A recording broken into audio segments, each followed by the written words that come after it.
Hello there, my friends. This is Spencer Michaud, and today we are going to be talking about the astrology of December 2021. I am joined by my partner in crime from inside the house, Miss Tanya Andrews. How you doing, Hey, Tanya? everybody. I'm great. Glad to be here. It is always a delight to be here with you on your show, in addition to in your house. Indeed. So we are. I'm seeing some nice sharing in the chat. If you are with us today, let us know where you're coming from today. And we've got CB from Knoxville checking in. Tarja from Finland. Hello, Tarja. June is checking in from Maui, Hawaii. Hello, June. And Jackie is here from Asheville, North Carolina. And Jackie moved again. Oh, that's interesting. Well, a jet setter, so to speak. Um, thank you for all of you joining us today, and hope that you are all doing well and having a good week. I think we're in the post food coma here a little bit ourselves. Um, Tanya and I are both We we Taurus go moons. big. Yeah, so we're both Taurus moons, so we like to eat. So we kind of do a little bit of festive sport cooking around this time of year. Um, so yeah, so I hope that all of you have had a lovely holiday. Um, Despite some of the mixed emotions around it, I think that do definitely come up, and we want to acknowledge some of that, as well as the some of the challenges of this holiday week, and some of the history behind it, as well as, and maybe try to reimagine it on some level that's more realistic, and acknowledges that in addition to being a day of gratitude and celebration, it also is a day of mourning for a lot of people as well. So I think we want to make that clear. hmm Um, hmm so we've got more people stopping in, Tanya. We've got Dimfy here from the Netherlands. Yippee! Fionn is here. Fionn. Um, and we've got that from Ireland. Interesting. Hello, welcome. Craig, my friend Craig is here from Iowa City. Welcome, Craig. And Tara is here from Toronto. So we've got people checking in from all corners of the globe. So that is very exciting. I'm always excited to see folks checking in here. I love Uh, how cosmopolitan your crowd is. it's cool. I really enjoy that. I really enjoy getting these perspectives from all the corners of the globe. So today we're going to be talking about the astrology of December. Um, Before we get to all that, and we're probably gonna be hanging out with you for a couple hours and going on a deep dive in some of these astrological significances of the transits, and we're going to talk a little bit about the each decanic section of time and break things down within those 10-degree sections of the zodiac. We've got two Sagittarius decans we're going to be looking at in December, and one Capricorn decan. But before we get to that, we have some interesting uh, Black Friday type deals for you today. So Tanya, do you want to share some of the things that you've got going on with your work? Yeah, so I do luxury planetary root work. I've done a lot of kind of conjure and hoodoo and African American traditional magic for a long time. And I expanded that to kind of start to encompass a lot of astrological elements. So I make herb blends and oils and bath salts. And I have a little example here. So this is like one of the herb blends. So you can see that. That's something that I made during the recent Venus in Libra, which is it's a nice energy to kind of trap it. Like the cool thing about astrological magic is it's like you're making jam. Like you can just kind of like capture a little bit of that good energy while it's available and like bottle it up for later when you need it, especially at times like now when we've got just like oodles of malefic energy and you wish you had a little whisper of that goodness. So I definitely love a lot of the things that I make, and I often am getting high on my own supply. I make this is the thing, We're like this is wearing just stuff today, so we're like soaking in it. We're soaking yeah, in Venus for you energy. soil. Yeah, you're soaking in it. It's yeah, it's nice. This is something that I can't stop doing anyway, and I figure if I'm making it, I might as well be sharing it with people as well. So like I have here, this is a Venus bath salt, so you can sort of see it. And there's real copper that goes in it. Yeah, and these were made during a third Decan Libra election, correct? Hmm. So this Yeah. one was had some spica elements in it as Hmm. well. Hmm. That Um, beautiful, beautiful, blessed spica energy, just really peaceful, really blessed, just a lot of positivity. And it's such a nice energy. I really am liking using these products. yeah, you made like a nervine oil, Yeah, yeah. right? I was talking to Ursula Rising about things to do with those elections around that time, and she made the really kind of astute observation that everyone is just stressed out to the max, and that a nice thing to do would be to make some kind of nervine and calming Mhm. element things. So I did some herb blends that had just a lot of naturally soothing things in it, your chamomile, lavender, coltsfoot, skullcap, lots of things that are really Venusian, but also really calming. Mm. So I really like that one. That's an herb blend and an oil and a bath.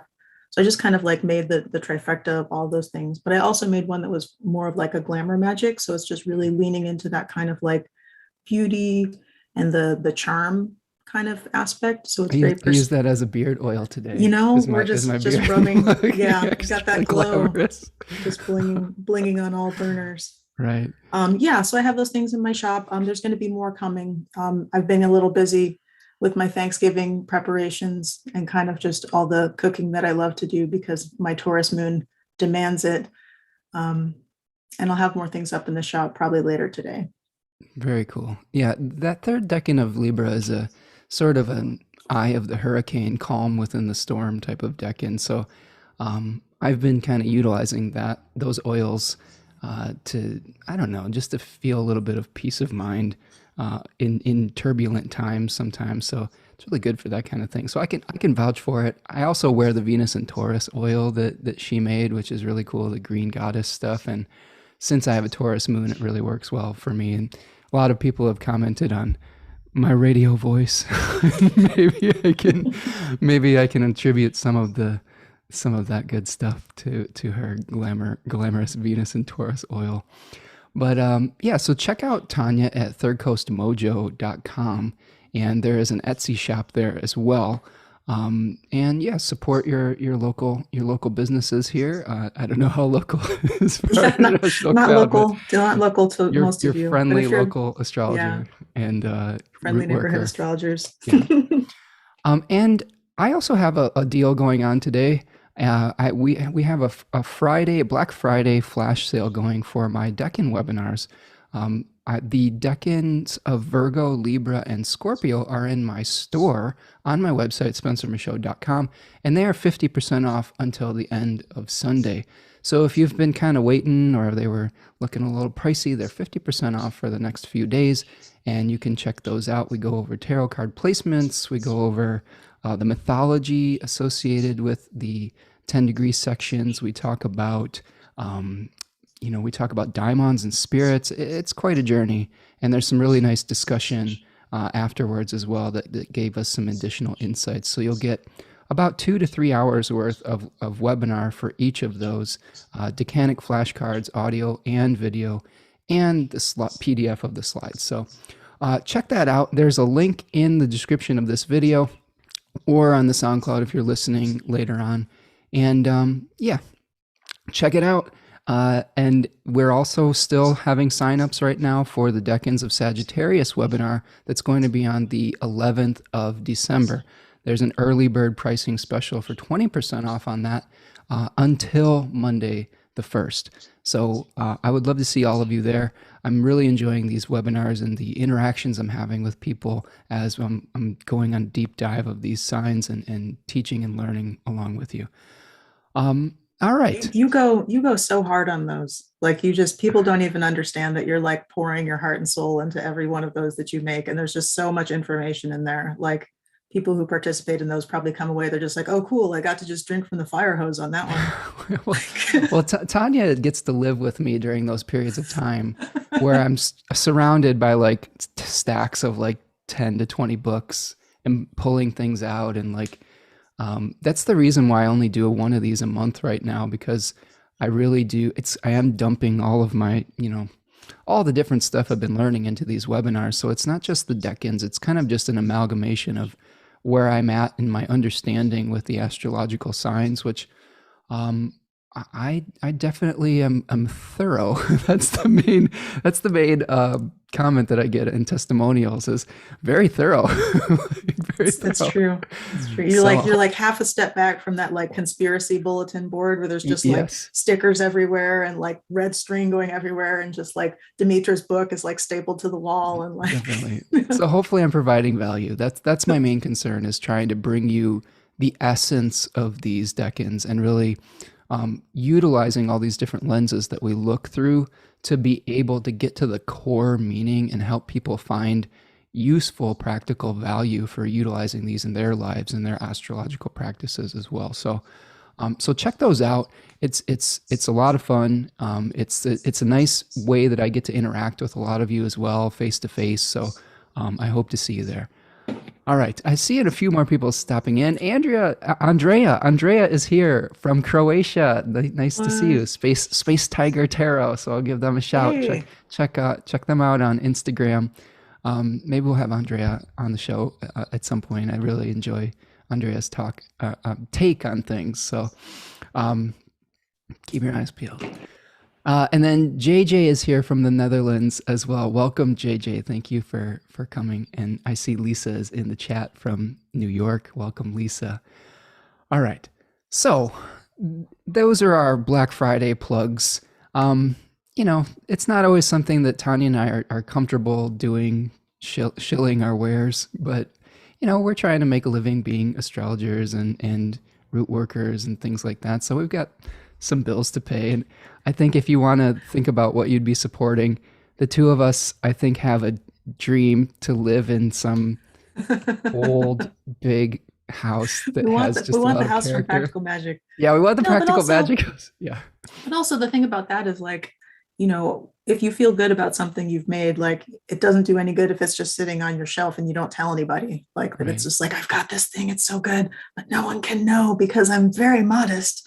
But I think it's okay to like, kind of be like, hey, like, you put a lot of heart and soul into everything you do. And Yeah, we're both it's 12th. okay. It's We're okay to both tell people. we're both 12th house suns. So like, shining our solar light isn't always the most comfortable thing for us, but we're getting there. We're learning together how to team up and do stuff like this. So thank you for all the support that you have done, Tanya, and thank you for all of you out there. I am so thankful for you as an audience and appreciate all the support that you've been giving me on this channel over the years and what we've built together. So very grateful for all of you.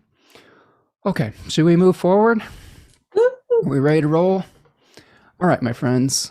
So I'm going to pull up the chart of December here, and we are going to take a look at what we've got.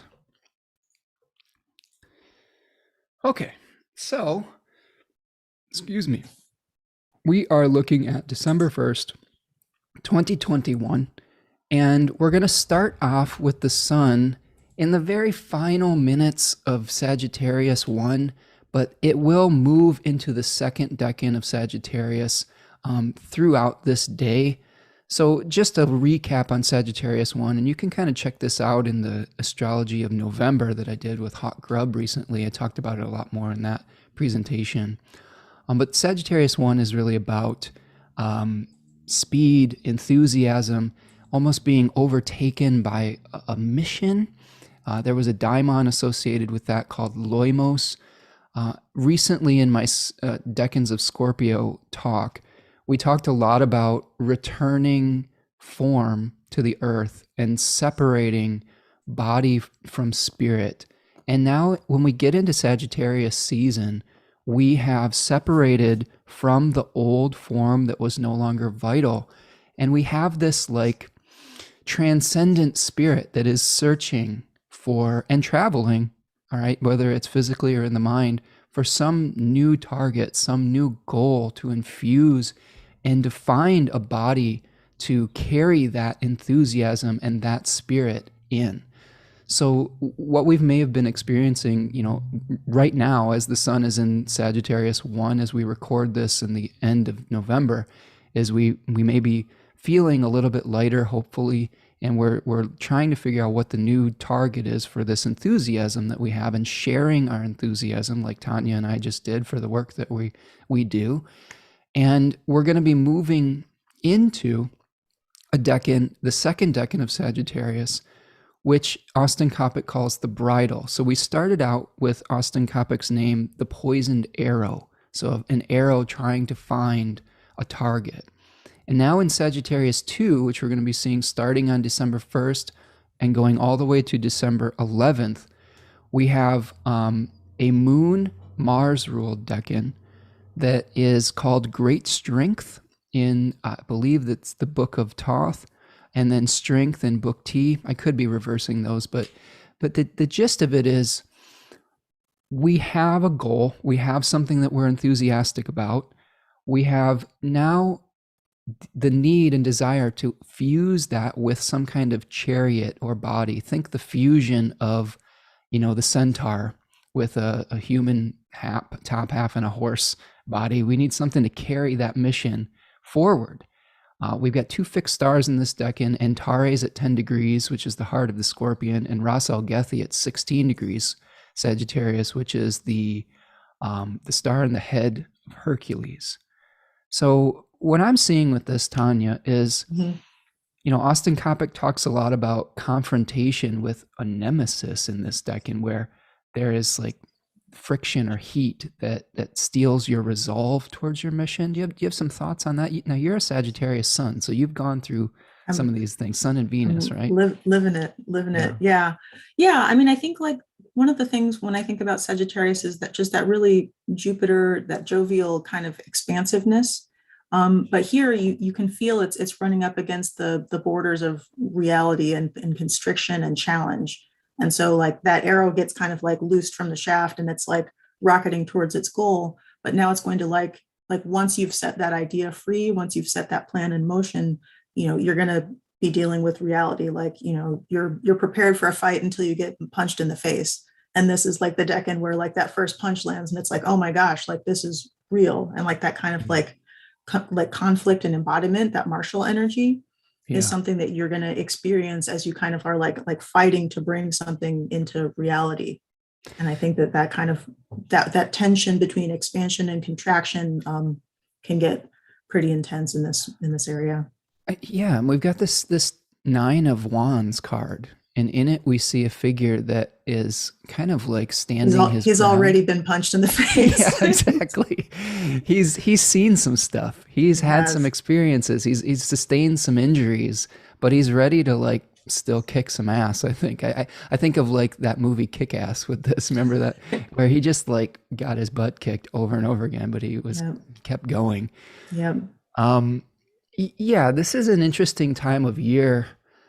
Liz Green, in her book, The Astrology of Fate, talks a lot about the proliferation energy of Zeus, and Zeus, being the Greek, version of Jupiter, right?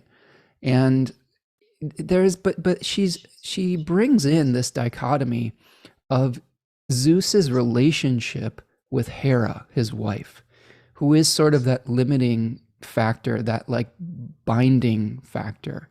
So we've got Zeus kind of tossing it around to all these different mortals and gods and procreating, but he still is beholden to this equal, right? They are exact equals. They're which is really funny because Zeus is supposed to be like, the all powerful and all this, but he has like this, very interesting marriage.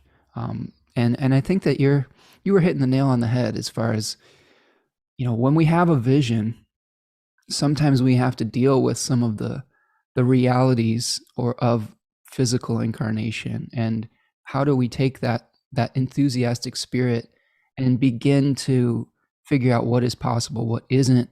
Sometimes we have to fight to bring a vision into being.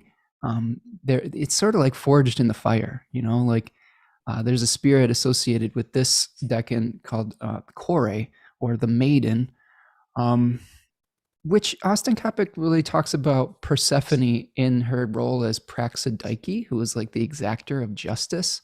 So, Persephone was also an underworld queen eventually with Hades. So there is this kind of like, I don't know, harshness a little bit to this decan, where you've got to like, I don't know, unify the body and the spirit to move forward. Courage, tenacity, right? Developing the will. So that's the canvas that we're going to be painting all of these aspects on from the 1st of December to December 11th. So just a couple big picture things with this deck, and we've got the new moon eclipse on the 4th. We have the first quarter moon on the 10th, and then Neptune stations direct on the 11th. One other thing I wanted to point out is the host of the sun during this time period is Jupiter or Zeus. And we want to look at what Zeus is providing for the sun. We recently had a Mercury Cazimi. Well, we haven't recently had it yet as of this recording. We will have. Right, we will have it, right? But as of December 1st, we will have had a download from Olympus. That's coming, Sunday, right? I think so, yeah. Yeah, I think that's coming on Sunday. So pay attention to messages you receive on Sunday. And Jupiter is in that decan of Aquarius, which is really about leaving the past behind, about untying old karmic knots to be able to move forward and to be able to create some kind of new reality. And yes, there is endings that are happening, like Jupiter brings honor and merit through Saturnian endings. So I really think we're really clearing the decks for the end of the year here before we get into Jupiter in Pisces season. Have you been feeling that energy, Tanya? Oh, for sure. Yeah, this is just a time of year. I think I'm a little bit biased because I have a late December birthday, but this time of year, like heading into December, is always kind of that like final review period where it's just like, just as the season kind of is, like fall is wrapping up and we're heading into that like kind of point where it ticks over into winter. So to me, it's a time, it feels like a personal new year, but I think also just seasonally, like it's a really interesting point. Like those kind of weeks leading up to the solstice are a time when it's like everything's kind of fallen away and you're just like looking at the bones that are left and kind of being like, all right, like what did I do with this year? Like what did I do with this chunk of time that's right behind me? What do I need to leave behind? What am I going to take forward? What do I need to work towards? Where did I end up?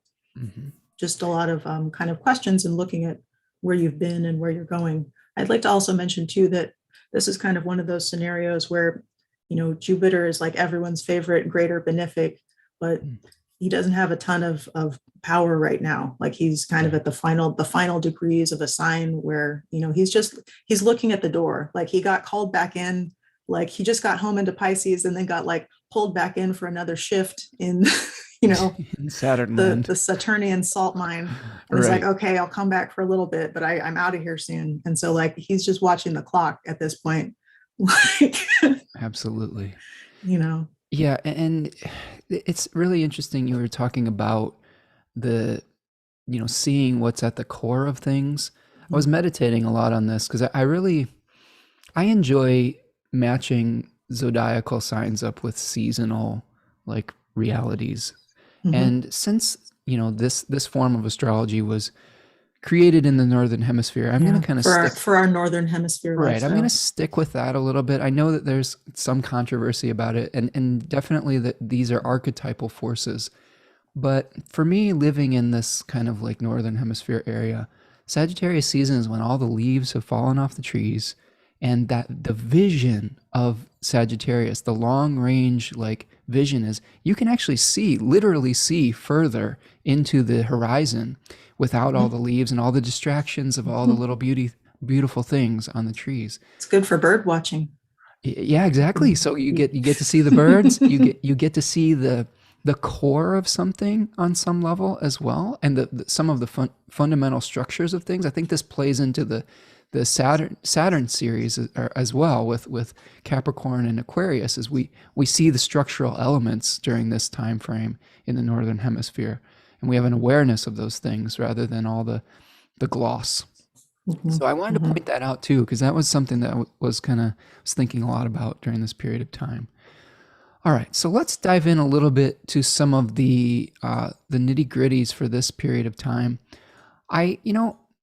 it was a holiday, and Mercury's in Sagittarius. So my brain this week, Tanya, was broad strokes. It Hard, was it was hard hard. same, Yeah, hard it's same, hard. It's buddy. hard. Yeah, it's really hard for someone with a lot of Virgo placements during this period of time. And I just getting the normal, like, I'm gonna, examine everything with a microscope type of thing was it just didn't feel in alignment with the Tao or with the time at this time. So I'm gonna give you some more broad strokes for these things today. But if you have questions, put them in the chat box. I'm happy to answer questions about what we're doing here and what's going on. I would say that the first thing that I wanted to talk about was we do have a a solar eclipse that is happening on December the 4th. There we go. So this is December the 4th, 2021. And we have the second in a series of eclipses that we've been going through. We are in currently what we call the Bardo period, or the liminal space, where the changes are really happening, where things are really unsettled. And once we get to December 4th here, we're going to see a new moon solar eclipse at 12 degrees of Sagittarius. Mercury is co-present with the eclipse. The south node is also there. So this one, I always get a little confused with south node new moon eclipses, because it feels like there's a push and a pull between new energy and like the energy going out. How do you look at that and resolve that tension? Yeah, I mean, I feel like it's such a big chapter marker. Like whenever you have an eclipse like this, like things are when things are going out, other things are coming in. It's like you have to make space for something before the new manifestations can kind of flow in. Like Yeah. if your cup is already full, like you can't pour more into it. And so this is like kind of an energy that's gonna pull some of that out for you and help kind of like clear the decks a little bit more too, in terms of just really like this is a time when things that you don't need are going to be like, and you're going to kind of look back and be like, oh, like it may feel like sometimes these eclipses can feel like it's taking things away from you, and you're like, no, I wanted that. Like you want to just hold on to things, but Yeah. it's time to say Well, sayonara to and we what need no to longer release serves. things that are like belief based too, right? Hmm.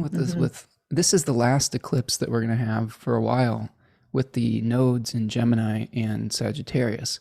And we've Yeah. all been going through this need to have more flexibility with the North Node in Gemini, and releasing some old, outworn belief systems that we hold dear. I'm seeing a really great comment from RC here, that Sagittarius is the faith journey through the darkness that leads to the light. I Oh, I agree with love that. that. Yeah, that's great, because this is the last sign before the winter solstice, where Mhm. the sun will return to its increase. Right, it's the darkest. We're getting to the darkest period of the year. We've got this, like, oh, we just got to get over the Yeah. finish line type of thing. Darkest timeline. Yeah, and like the recently, I don't know, I was talking earlier in the show about mixed feelings about Thanksgiving, and having to come to terms with the reality of it. And Mercury was on the South Node yesterday, I believe, wasn't it? We were getting close to Mhm. that.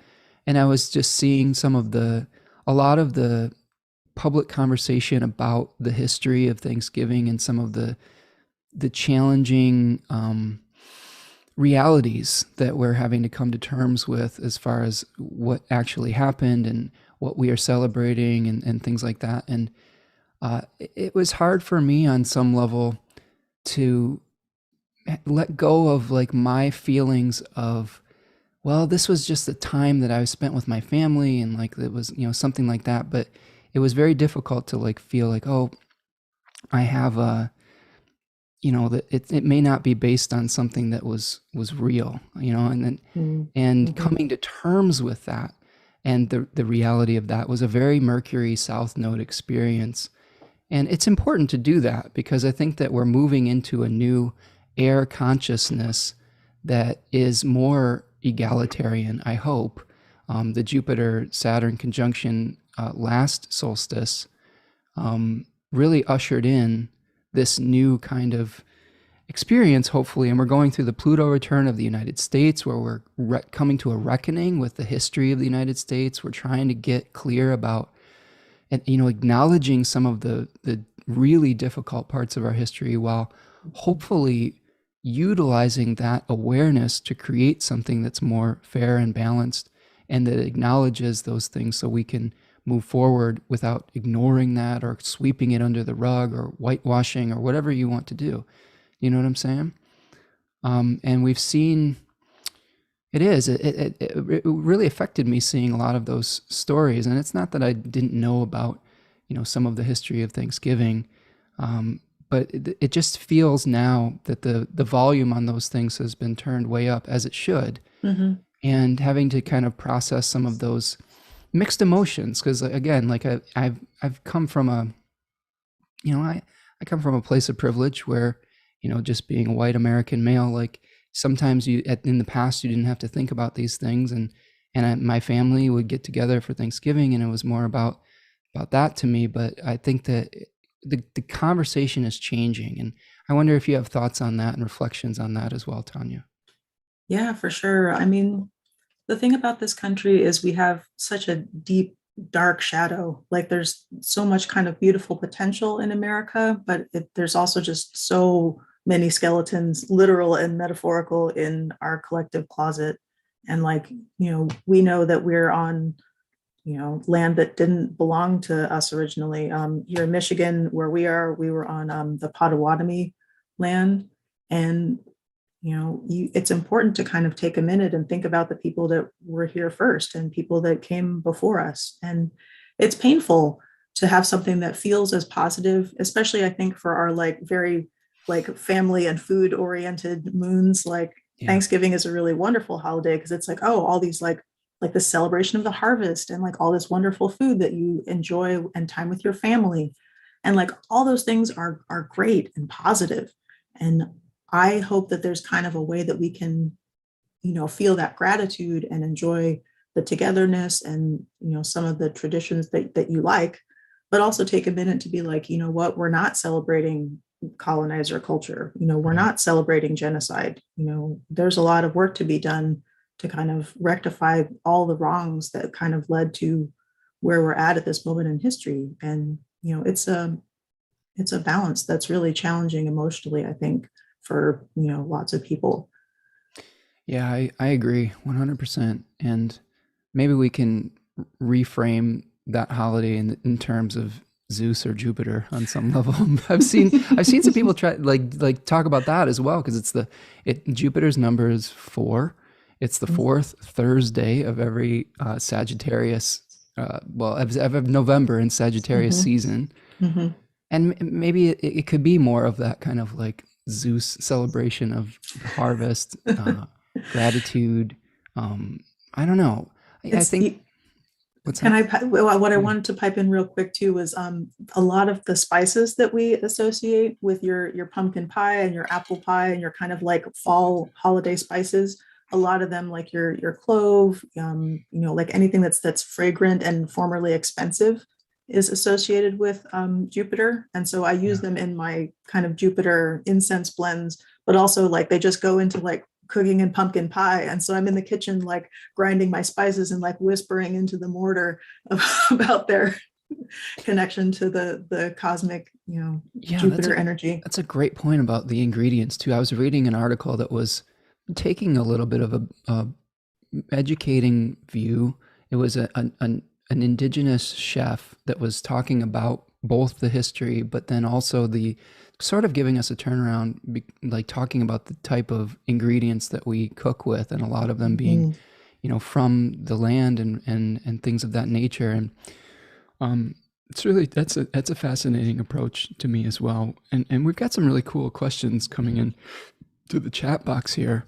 Um, and I don't want to bum people out, but I do think it's important to acknowledge those things and be realistic about where we're at with this, and maybe try to meditate on that as a community as well, and how we want to move forward with some of these rituals that we have, especially. And I brought that up specifically because of the South Node in Sagittarius, where we're seeing these old belief systems being processed and like really being released, and saying we need to kind of create a new narrative around this, not one that doesn't acknowledge that past, but one Mhm. that includes it. And also hopefully we can, I don't know, make the proper adjustments to both acknowledge and then move forward in something that's more appropriate.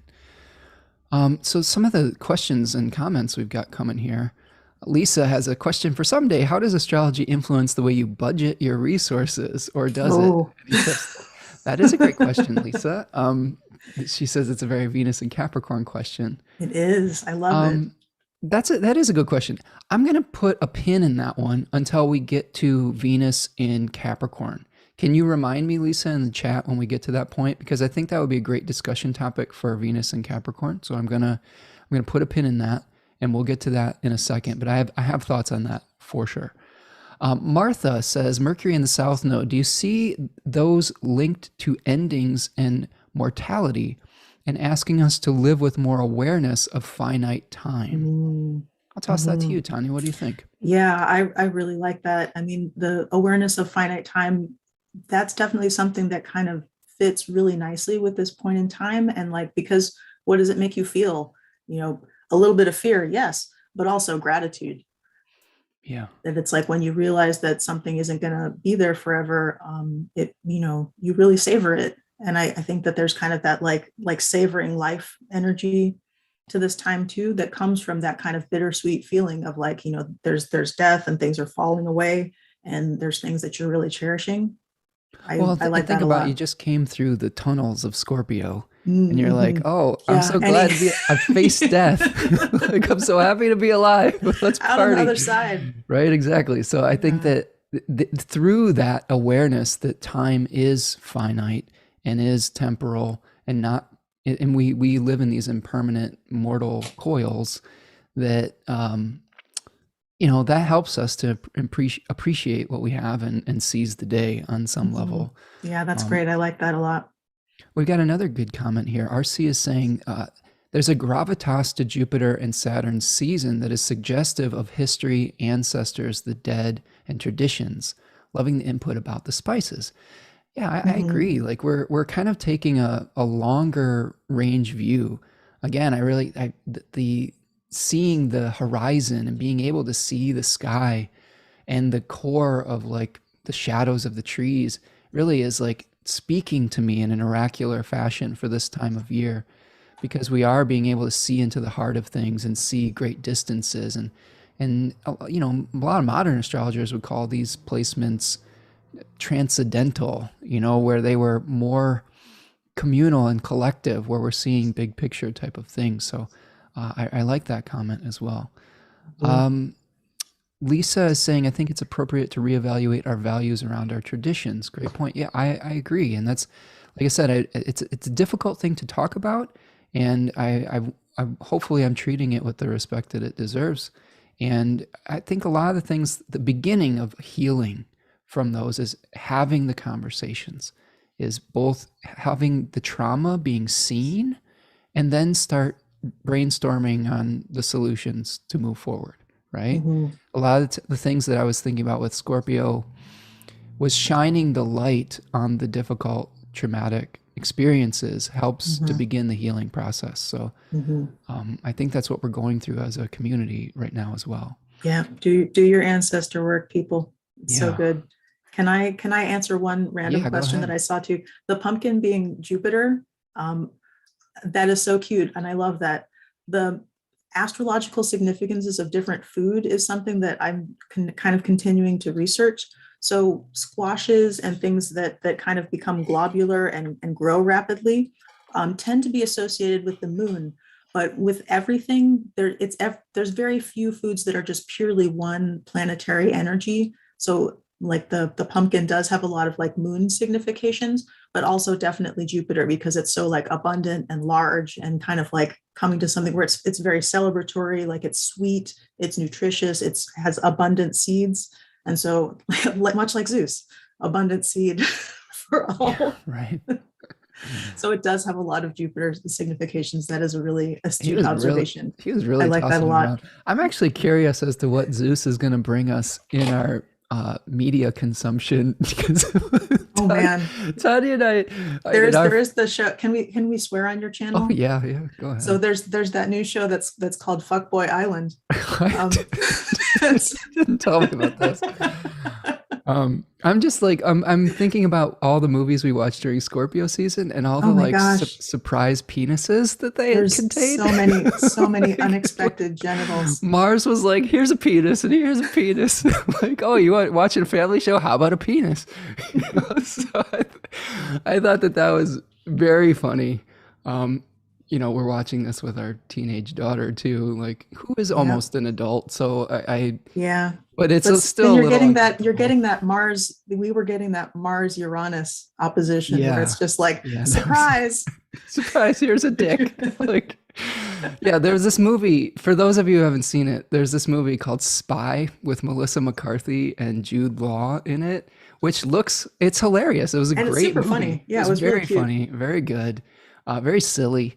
And then, but there's just this random penis that they were just like doubling down on Well, over and it was over like a again. bit. It was a bit where they were looking Yeah, through someone's phone or something, and they were right. like, "There are a lot of dick pics in here," Yeah. and they could have just said it, but they showed it. It was like It was, it, repeatedly, we're like, oh God, what's going on? Penises. and we were like, "Haha, the human body is natural and beautiful."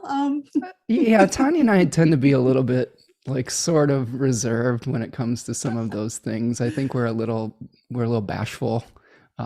So we're kind of like, oh, we laughed it off, but it was still a little bit like I think both of our families were a little bit prudish. Like, Modest. But a little then, bit, a but that little wasn't bit. the only one. Then we watched Yeah. what was it, Superstar?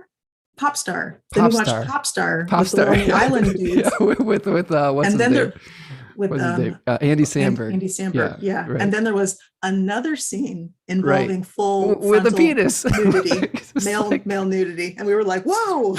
we're like, oh my god, there's PS number three, and then we've been watching on Netflix this really cool animated show, Arcane, which is based on the League of Legends video game, but um, really beautiful animation. And then I Sumptuous. don't know if there was a penis in that one, but there was definitely There some wasn't. unexpected Thank- nudity. Thankfully, there was no. It was 100% genital free, which was Right. kind of a nice conclusion to There, Scorpio there you season. go. So we were So very happy to so slide into Sagittarius you season. got us, Mars. Someone is saying it's the season of the action movie, and that's true. Now Yeah, it's action movie we time. just started the Hawkeye series, the Marvel Hawkeye series, which is the ultimate Sagittarius show with like literally an archer superhero. Literal So, literal action show with so I thought archers. that was pretty funny. But anyway, a little sidetrack. I thought Sorry. that was a little bit of our experience lately with Scorpio season. But I guess that was a funny way of saying that we've been liberated and appreciating the darkness a little bit. Now we're in Sagittarius and we're ready to liberate spirit to find a new vehicle and a new goal. So again, this eclipse is going to be really important for finding a new vehicle for your enthusiasm. It's going to be hosted by Jupiter in the last decan of Aquarius. So again, I really have a feeling that yes, there will be new starts with this one, but this one's still about untying the past, untying the karmic knot of the past, clearing the decks so that you can do something new that is based on a new set of belief systems or some new flexibility or something of that nature. So, recognize that you may have to let go of a cherished illusion or something of that nature to be able to move forward. Much like, I was struggling with, coming to terms with the reality of Thanksgiving and that holiday, because like Tanya was saying, we both are really into eating. Like, so for Foodie usually it's foodies. like, yeah, usually it's like, I'm like, oh, I love this holiday. I love Thanksgiving. And then but then there's just, having to come to terms with the reality of the history was definitely sobering. And, hopefully we can reappropriate that in a way that maybe is focused more on the reality of the story and finding gratitude and things of that nature in a more Zeusian type of way, potentially. All right, so let's move forward from that eclipse. And we are seeing next on the 6th, we were starting the month off in that balsamic phase. So we have this balsamic moon in the very beginning of the month. We hit the new moon at the eclipse. Um, be careful at eclipses. They're not like, people say don't charge your crystals and things like that. They're generally considered malefic events. So do your who do we pray to at the new moon solar eclipse with K2 there? K2, right? We do a Yeah. K2 ritual. Yeah. You so this is something where you pray for the energy of this time to carry away delusion and to carry away what no longer serves you, because it's a severing, it's a devouring, it's a kind of excreting energy.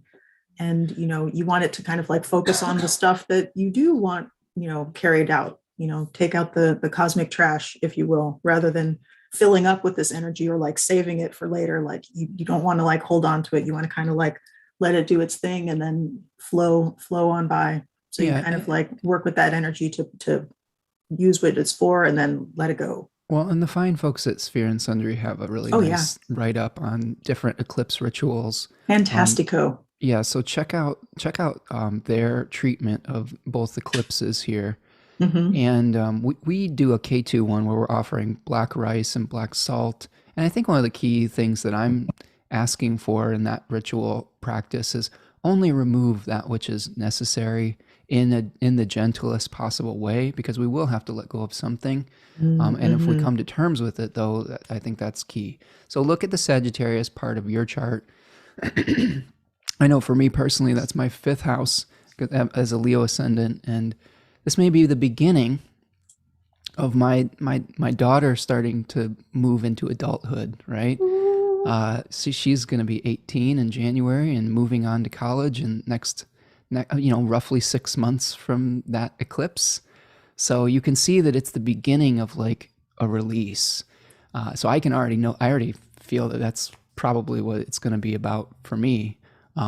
So look at the Sagittarius house of your chart and kind of meditate on that type of thing. Okay, so if we look at the sixth here, the next aspect we have is a sextile between Mars and Pluto. We've got Mars moving through the final degrees of Scorpio in the decan with the Seven of Cups. That's really releasing illusion, being able to come to terms with like the fact that some kind of form is no longer vital. And it's matching up with that third decan of Capricorn, which is about sort of the administrative systems within our life. So maybe there is something where we're letting go of an illusion around an authority figure or something around this period of time. We also have Venus and Pluto starting to come together, preparing for Venus's retrograde that we'll get to in a second. Any like quick thoughts on a Mars Pluto sextile here? We'll go through these quickly. Yeah, Mars and Pluto. So that is, I sextile is such a nice gentle energy, but those are two such intense planets in intense places. So this may be kind of a constructive experience of that kind of like that heating up of that plutonic energy. Like so, there's there may be secrets that kind of come to the surface, but in kind of a constructive way. There may be necessary conflict. There may be things that happen where it gets spicy, but like there's a kind of a good reason for it. And it's kind of like moving you in a productive direction. Like Yeah. sextile feels like a very gentle kind of productive energy between those two kind of difficult planets.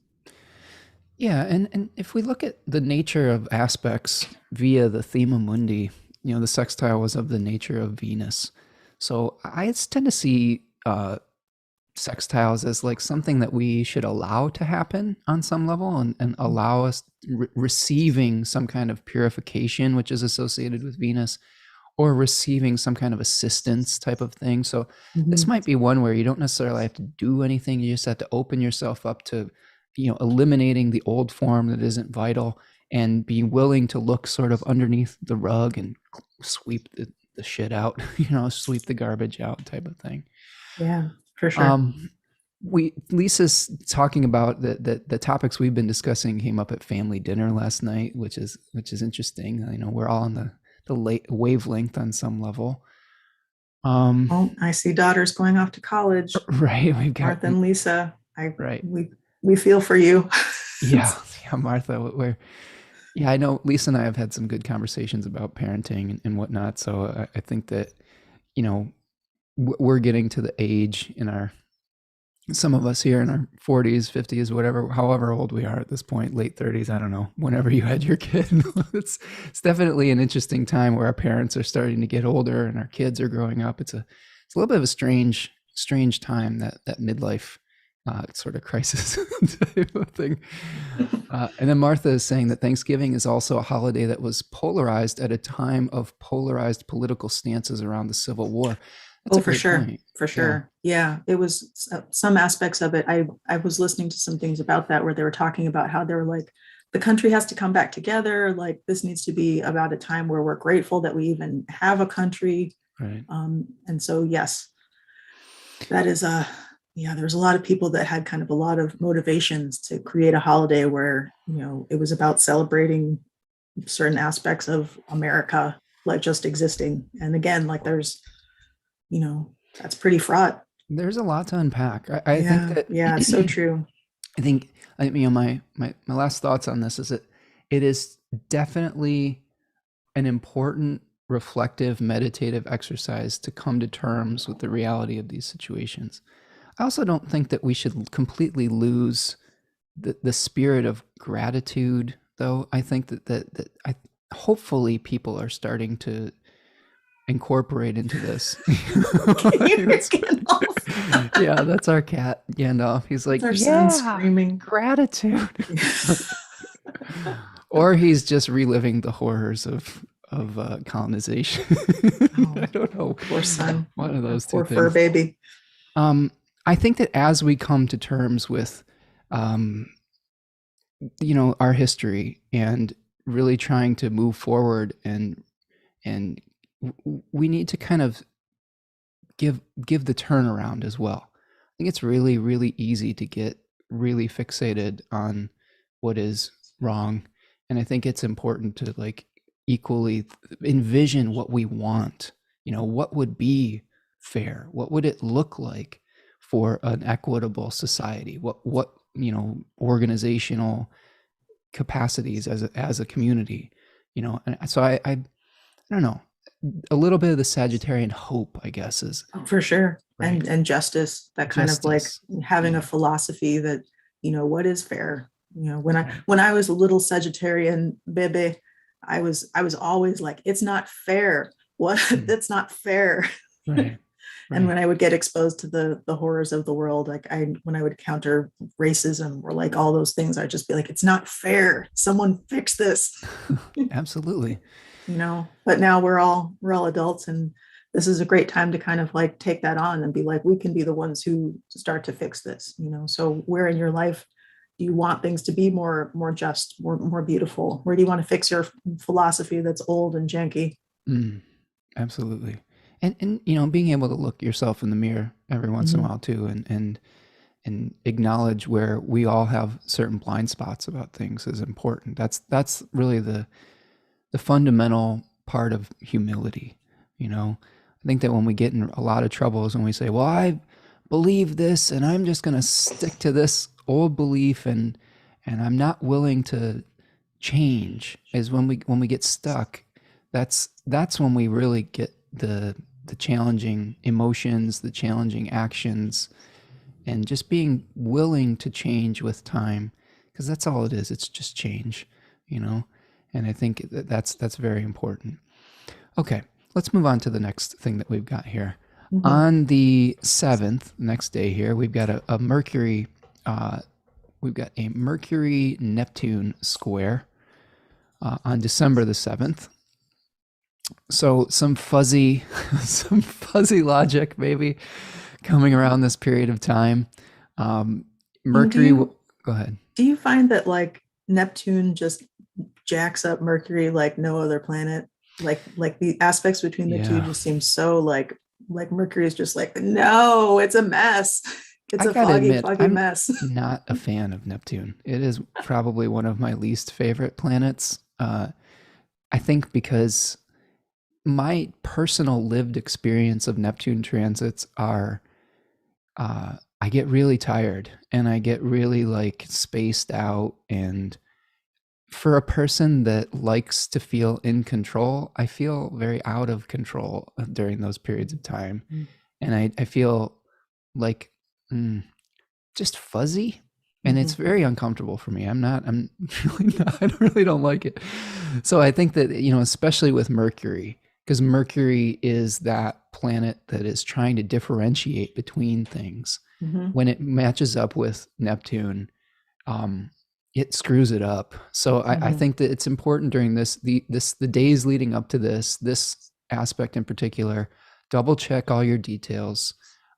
Be sure that what your Mercury will have moved into the third decan of Sagittarius, and we'll break Sagittarius 3 down in depth in a minute. But that decan is really about carrying, uh, sacrificing the body for a goal, and Neptune in Pisces 3 is about what are you willing to sacrifice for your internal vision. Like, so there are two themes here of like sacrificing both the body and, crusading. Everything must go. And they're both in Jupiter ruled signs, right? Mhm. So I think that there's going to be some conflict between like, what are you willing to give up to do this, and is it real, is it worth it, is this vision something that is able to be achieved. And this isn't the favorite place for Mercury as well, being in its exile in Sagittarius. So um, just double check all the details, try not to get blinded by I don't know, an unrealistic dream or Mm. something of that nature as well. Yeah, definitely. I would say that's a great time to kind of like schedule some downtime for yourself if you can at all. I see a comment in there that says it's at the back, that's poetry. Yeah. And so that's like, Mercury in Sagittarius isn't the most like coherent or articulate in a traditional way, Mm-hmm. but part of that thing with poetry is shuffling things up in kind of an unconventional way, and you throw in that Neptune energy, and it's very dreamy, it's very destructured, and so kind of that might be a great time to make some art or like take in a movie or like do something where you kind of like feed your creative soul or like take on kind of some spiritual pursuits, but it's not a great time for doing practical thinky things. So like Yeah. give your brain a break that day. It Yeah, deserves it. living in the metaphorical archetypal world, right? Yeah, Like yeah.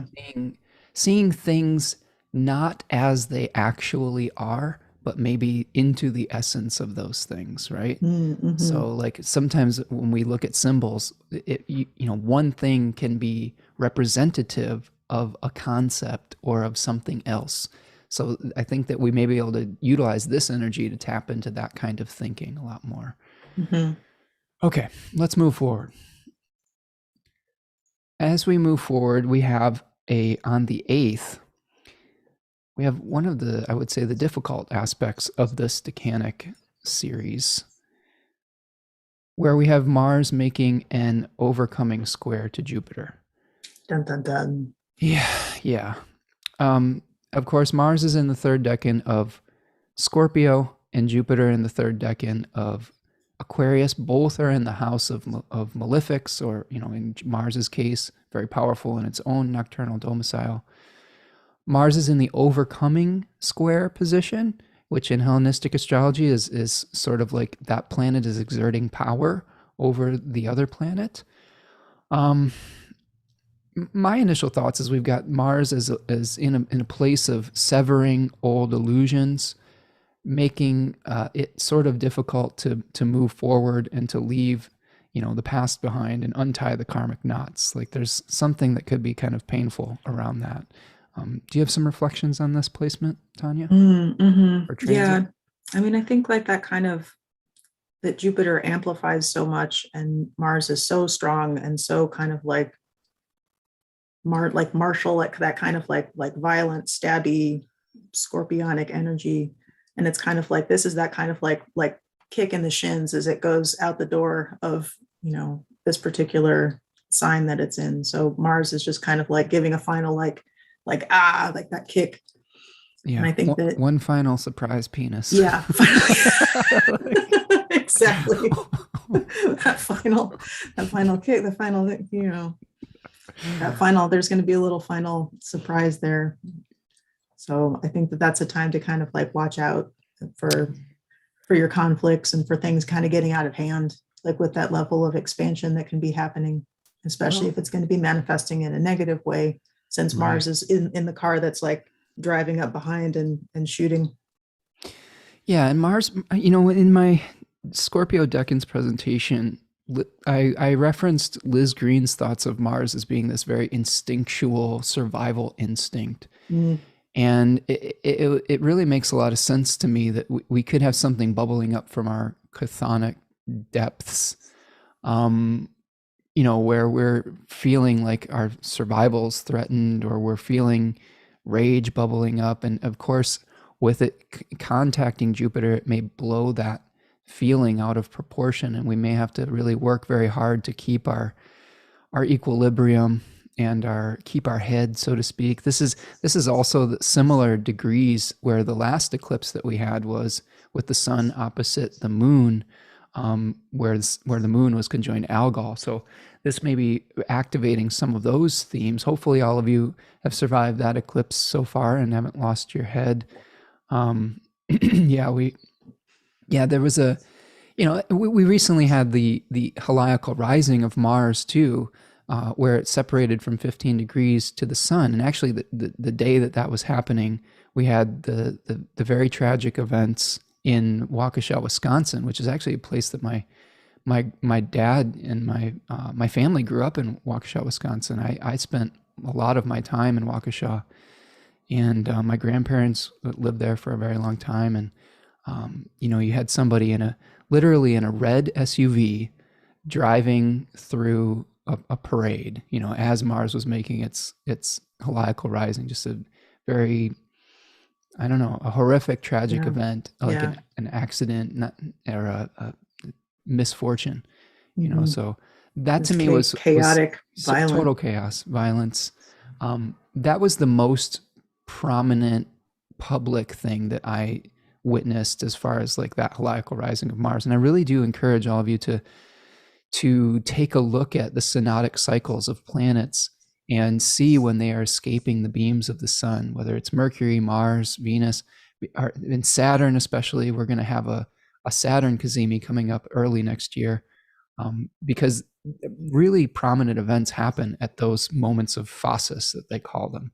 Like last year when Saturn was making its heliacal setting, that's when we had that was on January 6th, where we had the stuff going on at the Capitol. So Icy times. yeah, crazy stuff. So, all right. So we've got this square between Mars and Jupiter. Hopefully, I think that the way maybe to resolve this tension is release the old form that isn't providing you with vitality. If you're trying to hold on to something in the past, all sorts of debauchery can take place. That was the name for this decan that Mars is in. So if we willingly return those forms to the earth and liberate the energy, we're going to have a lot better time when Mars moves into Sagittarius shortly after, and then you're going to be able to direct your will and your energy towards something that is hopefully more indicative of who you are now and not who you were in the past. Mm-hmm. All right. So let me see. I'm looking at the comment section. Mercury square Neptune, Martha says, might also show challenges to articulating dreams, visions, and finding words to express both trauma and healing. Okay, I like that. Sag can go overboard, and Mars can aggressively push this energy, definitely. Lisa says, I've been experiencing the disconnect of my heart and head, the logical choice versus what my desire is, wondering if they can be married at some point down the road. Yeah, I mean, I think that that's an ongoing process. Yeah. Yeah. I think it's one day at a time. I think it's one day at a time with that. And we may be experiencing a little bit of that at this Mars-Jupiter square, where we have these very intense emotions based on what has happened in the past. And we have this very real need to move on in an objective fashion and to detach. So this is the conflict of intense emotional involvement versus detachment that we might be feeling on the 8th of December here. All right, so as we move forward, we get to December the 10th, and here we are seeing the first quarter moon. So this is the point in time, and here we'll see at about 18 degrees of Pisces, the moon will be making a square to the 18 degree, 19 degrees here, Sagittarius sun. Okay. So there we go. So we have, again, echoing some of the similar themes that we had when we were talking about the Mercury-Neptune square will be, exacerbated with the moon and the sun shining light on that issue, and the moon bringing it into form on some level. You have a first quarter moon in your chart, Tanya. How do you live this transit type of aspect? Yeah, I mean, I think it's kind of an ongoing unfoldment that there's always kind of that struggle between like getting the ideas and then grounding them down into the physical form. Like there's the real kind of like dichotomy between the spiritual and the abstract and the nebulousness, and kind of like dragging it down and anchoring it into something like, and that kind of feeling like you have so much that you want to birth forth. And this is kind of like that point where it feels like that pang of like struggling to kind of like bring something forth. That kind of birthing pain can feel really palpable. Yeah, this is the first quarter crisis, right, where we're trying to bring something into being from that new moon.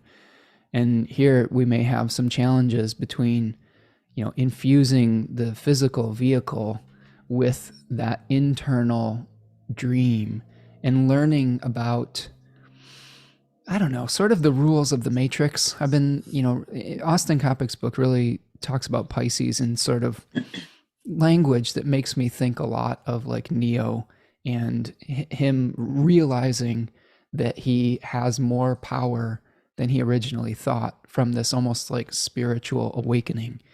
And it's sort of like the realization that, oh, I'm a creator with my mind and with my imagination on some level. And that may be part of the tension that we feel at this first quarter moon as well. Okay, moving on to the next day, we're going to be seeing Venus making its first conjunction with Pluto. So here we have pre-retrograde. And slow. Yeah, very slow. She's just like crawling. Like I was scanning over elections and looking at that point, and I was like, why is Venus taking so long to get from point A to point B? And then I was like, oh right, she's about to go retrograde. Right. Just a snail's pace, right? So whenever a planet is stationing, either direct or retrograde, it's slowing down, correct, Tanya? Okay, so we got way slow. Yeah. It's like that slow point of the pendulum where it's just like right. And this is another kind of phasis moment, I would say, when a planet is stationing. We really, the power of that planet starts to become sort of concentrated on some level. And here we have Venus in the third decan of Capricorn, which is associated with the Four of Pentacles, where we have someone literally sitting on a throne of matter, clutching his pentacles. This is a solar decan where we're administrating power. We're sort of, I like to think of this as the bureaucracy decan, where we're dealing with governmental structures, we're dealing with red tape, we're dealing with, we've created the blueprint in the second decan of Capricorn, and now we have to like manage it, like managerial stuff. Like my lovely little daughter is a third decan Capricorn sun, and she wants to be building her empire. Yeah, she wants to be a librarian. But she doesn't just want to be a librarian. She's like, I want to be the director of library services for a community library. So she's already like, I want to be the boss and administrate all the stuff. And I'm like, are you sure about that? Like, that's a lot of responsibility. She's like, yeah. she's like, I'm not afraid to do the hard work or to be unpopular to get the job done. And I'm like, well, that's what you need to be able to do in that decan of Capricorn for sure. So we're going to be examining how we create unity through our ability to manage our resources, the people in our life, the organizational structures of our life, and there's probably going to be something that's bubbling up from the underworld, aka Pluto, that we're going to have to deal with and cleanse and purify Venus style. This is a secret signification of Venus and Aphrodite in Greek myth is she was all about purification. So it's actually very similar on some levels to Pluto in the way that we think about it in a modern context. I thought that was kind of fascinating. Sam Reynolds has pointed this out in the past too, is they have some similarities in the way that we think about them ritualistically.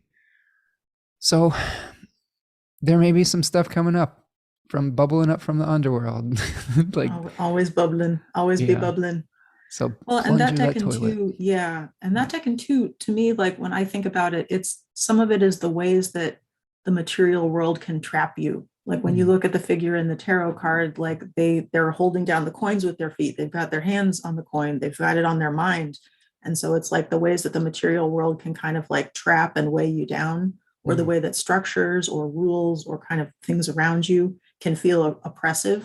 And, you need to kind of learn to navigate it. Like, what do you need to, let go of? What do you need to move around to like give yourself that freedom again? Yeah, I love that, because the way I think about Capricorn versus Aquarius is we've got boundaries and walls with Saturn, right? And Capricorn, you've got everything on the inside of the wall, and Aquarius, it's everything that's outside of the boundary or the wall on some level. So this may be all the things that you're, keeping internal, that you're blocking everything out, that may be getting blown open a little bit or cracked open a little bit. So just recognize that if there is an issue that comes up with the administrative systems of your life, potentially in the Capricorn area of your chart, but also related to the Taurus and Libra houses of your personal chart. Like in this case, this is a Leo ascending chart. And in the 6th house of like either health, routine, work that you do that you may feel enslaved to, or not get a lot of credit for, is relating to the 10th house of what you do publicly, maybe the mother also, and the 3rd house of like daily ritual, daily routine, practical communications and things like that. I think a lot of people conflate the 6th house with Virgo and say that, oh, it's routine, but I actually think 3rd house is the ritualistic routines. It's the house of the moon, the joy of the moon. And I don't know, I think of it in that way. Yeah. And as we have Venus kind of like at that like final like swing where she looks like she's stopping, there's a lot of kind of pressure at this moment, because it feels like she's, about to break through to the other side into Aquarius, where the boundaries lift. Right. But she's pulled right back in with that kind of like downswing momentum, like back into Capricorn. So like things in your life that you may be kind of trying to deal with, like you're not done yet. You're going to feel this kind of like crisis point inflection with that like strong Plutonic energy. And then it's going to like, you're going to come back and you'll have to figure out all the things that led up to it. And you're going to have to back right up and do it again. Well, you've been dealing with a little bit of this kind of thing. Are you interested in sharing some of your experience lately? I mean, so I'm having some things. Your ascendant is close to this. Yeah. So this is going to feel, this time it's going to be personal. Feel very personal. I mean, and I think too, like that's, when you have a planet that's hitting a significant part of your chart and kind of like scrubbing over it a couple times, you're going to have that experience where you think something's going to be happening in a certain area of your life, and you have to like not count your chickens before they're hatched, because there's going to be rewrites, there's going to be edits, there's going to be changes of plans and changes of agreements. And so this is something that's just really like, for me, it's personal. And so it's, feel like I'm feeling it. Yeah. I think we're all going to be experiencing this because everything is happening somewhere in your chart. And so that's what's so neat about astrology. Well, and you've been dealing with some challenges about coming to terms with your own relationship with becoming an authority figure and things like that as well, right? Yep. Climbing the ladder. I recently became the manager of the farmers market, and So kind of taking on more authority has been, something of a challenge for me as a 12, living that 12th house life. I want to Okay. just fade into the background, but Right. sometimes you can't. And, I think that's maybe something for everyone too, because it's like, Pluto is that darkness and that kind of like hidden thing. So it may be like where you're keeping secrets or where you want to hide. And like Venus is going to just be scrubbing back and forth over it, Yeah. get, And just changing getting out the values grime. too, right? Changing Mhm. values that we have around these things. And maybe even, and for you, I've seen you go through the process of envisioning yourself in a different way, in a different capacity, which is, it's inspiring. And it's also like, I could see that there's sometimes it's challenging too. And I think that that could be part of this on a collective level is you may have differing values about how you are an authority figure in a certain area of your life. Like, so for Tanya, it's very personal since it's a first house transit. But for other people, it may be how do you organize and structure and manage another area of your life. Like with this sixth house, it could be your health, or it could be the work that you do behind the scenes type of thing. So look at where it's happening in your chart and recognize that there's going to be potentially some reevaluation that's going to be coming up once Venus hits retrograde. Because this, whatever issue bubbles up on the 11th of December, you're going to deal with it again later on in the month and into January. So, and we'll get to that here. So, hopefully, I haven't given away too many of Tanya's secrets on today. It's okay. So, If you have met me, you'll be like, that person has significant Capricorn placements. So that's true. You do. You're very Capricorn. So the other thing that's happening on this day is there is a sextile between Mercury and Jupiter. So this is a positive aspect between these two planets that may be assisting with some of these issues that we're dealing with Venus and Pluto. We always have a mixture of elements in the sky, and some more difficult than others. We have some planets that are helping and some planets that are challenging us. So this may be something where you're having some important conversations about the load that you are carrying. Here we have the 10 of Wands with Sagittarius 3. And is it sustainable? And is it something that you can continue to do? Or do you need to offload some of those responsibilities as well? I think that could be something that the combination of these two things comes up for me. All right, Tanya, you ready to move on to Sagittarius 3? Woo! Everybody doing all right? I was born ready. Digital land. Okay. I see it. Can I poke into the chat for just a second? Sure, I see yeah. something that's so cute.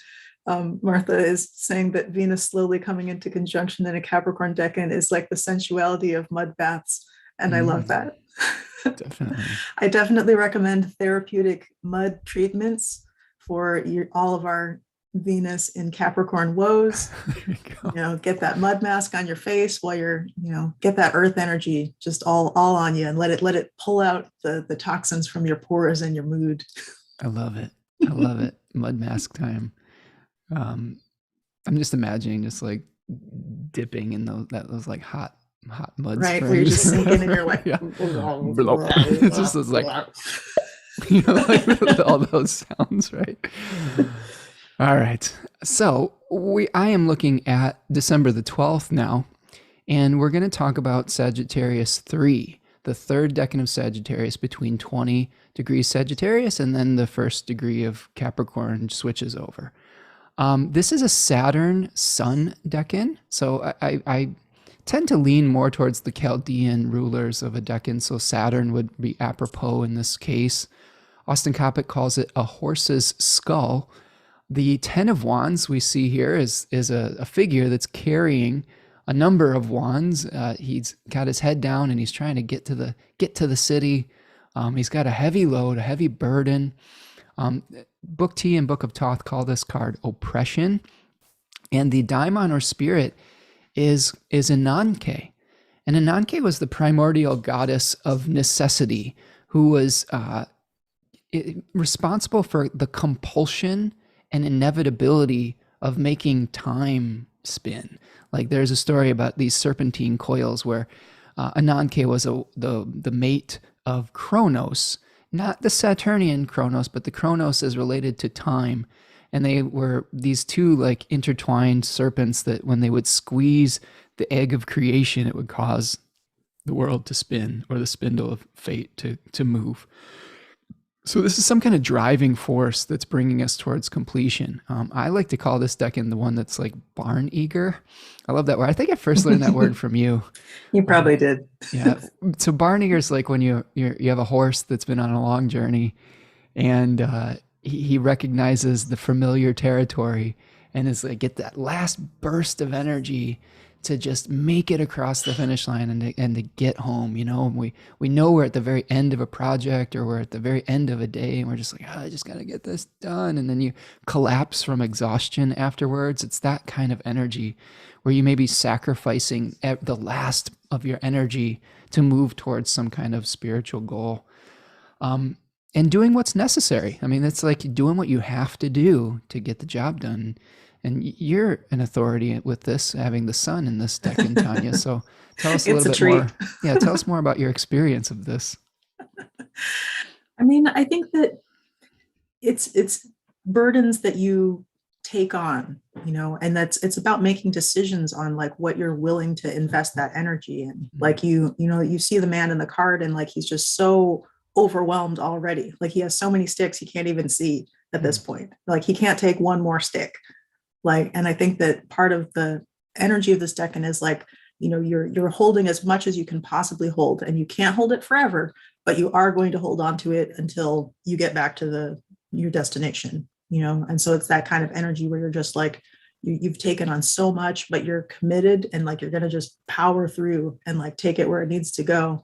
But that's going to take the last of your strength. And so it's like a time to really be kind of budgeting your energy and kind of thinking about like, you can't take on anymore. This is part of why Christmas around this time freaks me out so much. Yeah. Because it's like, it just feels like so much work. Like you're shopping, and you're wrapping presents, and you're socializing, and you're doing all these things. But to me, the energy of this time as we kind of like slide into the solstice is like, you need to be like wrapping stuff up and like putting it down and like, reflecting and resting.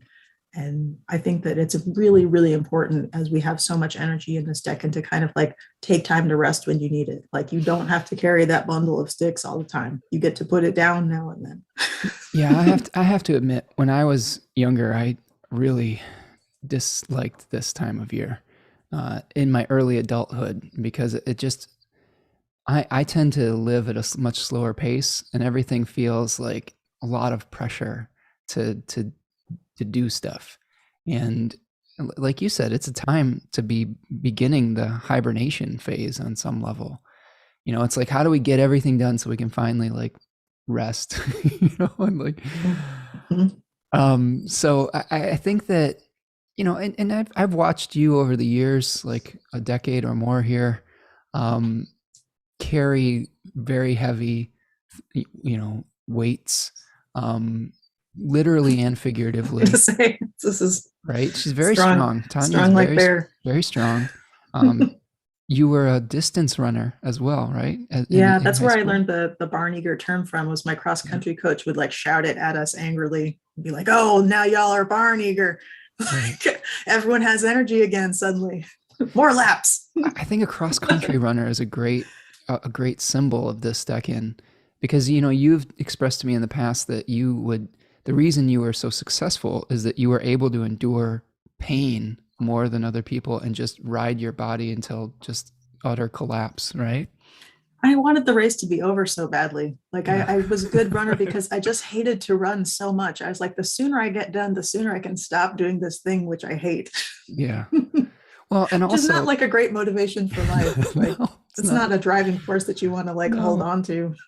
And I've also witnessed you carry like literally like just the heaviest stuff ever. Like one of my early nicknames for Tanya, in a very playful way, was like pack mule, because you just feel like carry all these like super heavy stuff, like way heavier than I could carry. And she's always like I don't know, like moving six all the, bags. yeah, it's insane. I'm that person who doesn't, I don't like taking multiple, maybe some of you will relate to this. I Yeah. hate taking multiple trips up from the car with groceries. So I just like keep loading the bags like onto my arm until I'm just like bristling with bags and like Yeah. just struggling like I'm some kind of like Scottish strongman competition person, Yeah, like yeah. up the driveway, but just for like to save myself a 5 minute, like I don't want to go back out. I'm just gonna like Yeah. break myself carrying like every bag that I've got all at once. Well, and Lisa's pointing out that when you have when he says when you have had to go to the bathroom and you're almost there, sometimes your body gets ahead of itself and accidents can happen.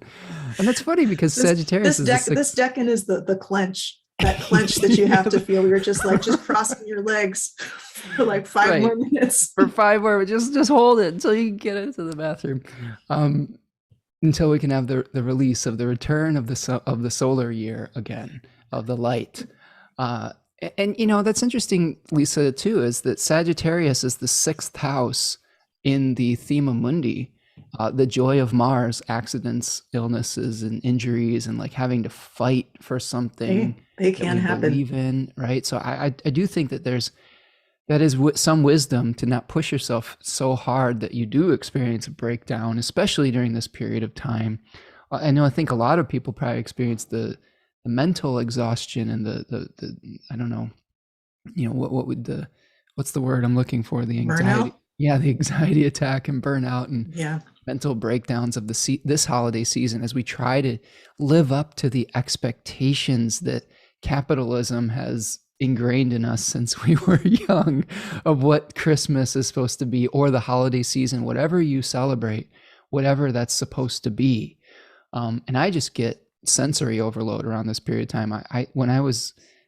When I would when I visited shops or went out of my house in the long distance past. Remember visiting shops and going out of your house?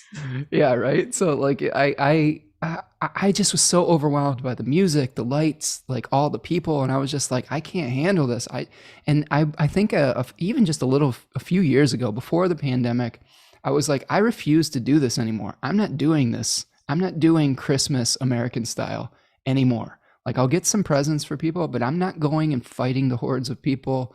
I'm gonna be as generous as I can, but I'm going to respect the need to relax and to slow down, you know, because I just always felt super uncomfortable around this period of time. Can you relate to that on some level, Tanya, or people in the audience there? Yeah, I mean it's a lot. Like it's a weird kind of paradox between the season and like what our consumerist culture has made it into. Yeah. That it's like instead of a time for kind of like it should be like downtime with your family and like Mhm. exchanging gifts and counting your blessings and all those things. But instead it's gotten warped into this kind of like explosion of like music and lights and consuming and shopping and Yeah. and it's just it's too much. It's yeah, it's we need a little bit of Hera to the Zeus, That's you right. know, That's like right. we need some. Someone has to rein this fuck boy of a season in. That's, there's a soundbite for the Instagram. Someone's got raid this fuckboy in. He was the ultimate like primordial fuckboy, wasn't he, Zeus? Uh, That's the vibe. so I could just imagine him like crouched down, like you know, Yeah. in his little pose, That like right, that tender right? pose where he's like, swipe on it, ladies. Exactly. All right, so I'll turn that's into sort a of swan. Show up at your house. right. Right. I can see him with this like rose-colored sunglasses or whatever, purple colored. You know? Definitely purple. So some of the things that we're going to be seeing as the canvas that we're painting on is this energy of the sun in Sagittarius 3 is we're going to start the Sag 3 season out with a square to Neptune. So again, our good friend Neptune is coming in, and you know, we may be trying to carry all the sticks, and Neptune's coming in. It's like, oh, are you sure? like here's some cups to carry, you know, in your vision, and What if those sticks were pool noodles? What if right, they were made of water? What if they yeah. disappeared and phased out into an alternate reality? Yeah, I'm just gonna give up at this time. This is where I'm kind of like, you know what? No, I'm not gonna carry all these sticks or all these noodles or whatever they are. Screw it. I'm gonna just like read a book. I think that that's my advice for all of you around this period of time is, the only person's expectations that you have to live up to are your own. And yes, we want to do nice things for our family and for our kids and things like that, or however you celebrate. But, practice some self care around this period of time and don't push yourself to the point of like literally having a mental or emotional breakdown. You're getting permission for that here on the Spencer Michaud Astrology podcast. And maybe this is my own bias. Like, there's probably others of you out there like, I love this season. It's so crazy. Let's just do it. But Well, and that's the thing. Like, I think it's about embracing what brings you joy. Like, what right, does your kind of like dream holiday season look like? Like, is it yeah, cozy and introspective, with a fire log or watching the fire log on TV? Or is it like jam packed with like gingerbread houses and yeah, 1,000 twinkling lights and all your friends that you can possibly get in touch with? Like, different strokes. different things are gonna like fill your cup up and different things are gonna nourish your soul. And I think it's about kind of connecting with what that really is. Like, what is your vision of this that's beautiful and touching and real? Yeah, and also that vision is going to be coming face to face with, you know, illusion versus what is possible. I mean, we're still, I hate to bring it up again, we're still living in COVID times. And in Michigan, where we live, it's still raging. It's popping off. So we may have to be still coming to terms with what we can and can't do around these periods of time. I know everybody's exhausted from the pandemic, us included. And, but I think we're still going to have to kind of pay our respects to Saturn and Jupiter and Saturn, as far as dealing with the reality of our situation and delaying some gratification sometimes too. I think is Saturn's jam. Um, so yeah, I think that be careful what you sacrifice for at this period of time because it could be something that when you wake up the next day you're like, oh, why did I give everything up for that? These two decans, every decan that is preceding an equinox or a solstice, every last mutable decan, requires some kind of sacrifice, requires some kind of like energetic output potentially, whether it's spiritual or physical or material or whatever. So I guess think long and hard about what you're willing to crusade for at this period of time as well. All right. If we move forward to the next day, we have Mars ingressing into Sagittarius. So Mars is going to be losing some dignity moving into Sagittarius, immediately conjoining the south node of the moon. And I always feel, I want to get your opinion on this, Tanya. Mhm. When a malefic loses dignity or a malefic indignity, is Mhm. that necessarily bad? Like, what do you think? Yeah, I mean, I think not necessarily. It depends on kind of how I think it's going to interplay with other things. For me, I feel like when malefics or when planets in general hit that south node, there's a little bit of a draining away. So like just that placement, like, conjoining that node, you're going to see like some of the vitality like drain away in Yeah. addition to like kind of the dignity drop from changing signs. And yeah, it depends on what you want to do. Like, I Mm, think that's the thing. Like a dignified malefic can confer some benefits because it can be like this is a distilled kind of version of this force. yeah. So you can use it for what it's good for. Like, Right. Mars kind of wants to, wreak havoc. Mars Mars wants to sever and stab and like break apart, but there's times when those energies are valuable. Like you Mm. can't just infinitely be like conglomerating everything together. Then you just end up with a big undifferentiated blob. Well, and And in Scorpio too, it's getting rid of the old form that mhm, isn't vital anymore. exactly, So exactly. Like there's a time to cut, like prune things away. Like you have to prune your rose bushes, yeah, at certain times of the year if you want the beautiful flowers. And like sometimes that energy is really useful. But there's also a time when, like, I think the malefics kind of like dropping into a space where they aren't the most prominent placements in the chart, or they don't have as much kind of like oomph behind them, isn't necessarily a bad thing either. I'm my intuition is telling me this might be a point of relief potentially, because Mm, we had Mars in the overcoming square to Saturn and Jupiter, and finally it moves out of Scorpio right as the Sun is squaring Neptune, where we just are maybe making that final idealistic push for something, and we're collapsing, exhausted, and our energy is just like, nope, we're mhm, not gonna mhm. do it anymore. Not Like, gonna do it. it definitely is a draining influence on Mars and our will to continue fighting. Maybe this is a point where we're like, I'm not going to fight anymore for this particular thing. Mhm. Mars is going to be entering that decan associated with swiftness, speed, enthusiasm. So instead of maybe fighting to release old forms, maybe we're starting to direct our energy to, you know, cutting away old belief systems as well, Mhm. and say, what are we really going to put our energy towards that we believe in now, that's not based on these old forms we just released, but based on who we are today. The sun, I guess I'm just riffing here, but the sun is on the fixed star called Ras El Hague on this day, which is the star in Ophiuchus, the snake handler, associated with Asclepius, the healer. So there may be something to do with like medicine or healing around this period of time, or some awareness of medicines, healings, something of that nature could come up in the public awareness as well. I believe we had an eclipse when the first vaccines were coming out, was very close to this fixed star, Ras El Hague. So maybe there's more news about that potentially, booster shots or something like that. I don't know. Mhm. Mhm. All right. So that is the 13th. Actually, there's one more thing I want to discuss on the 13th, Tanya. Um, we also have another ingress.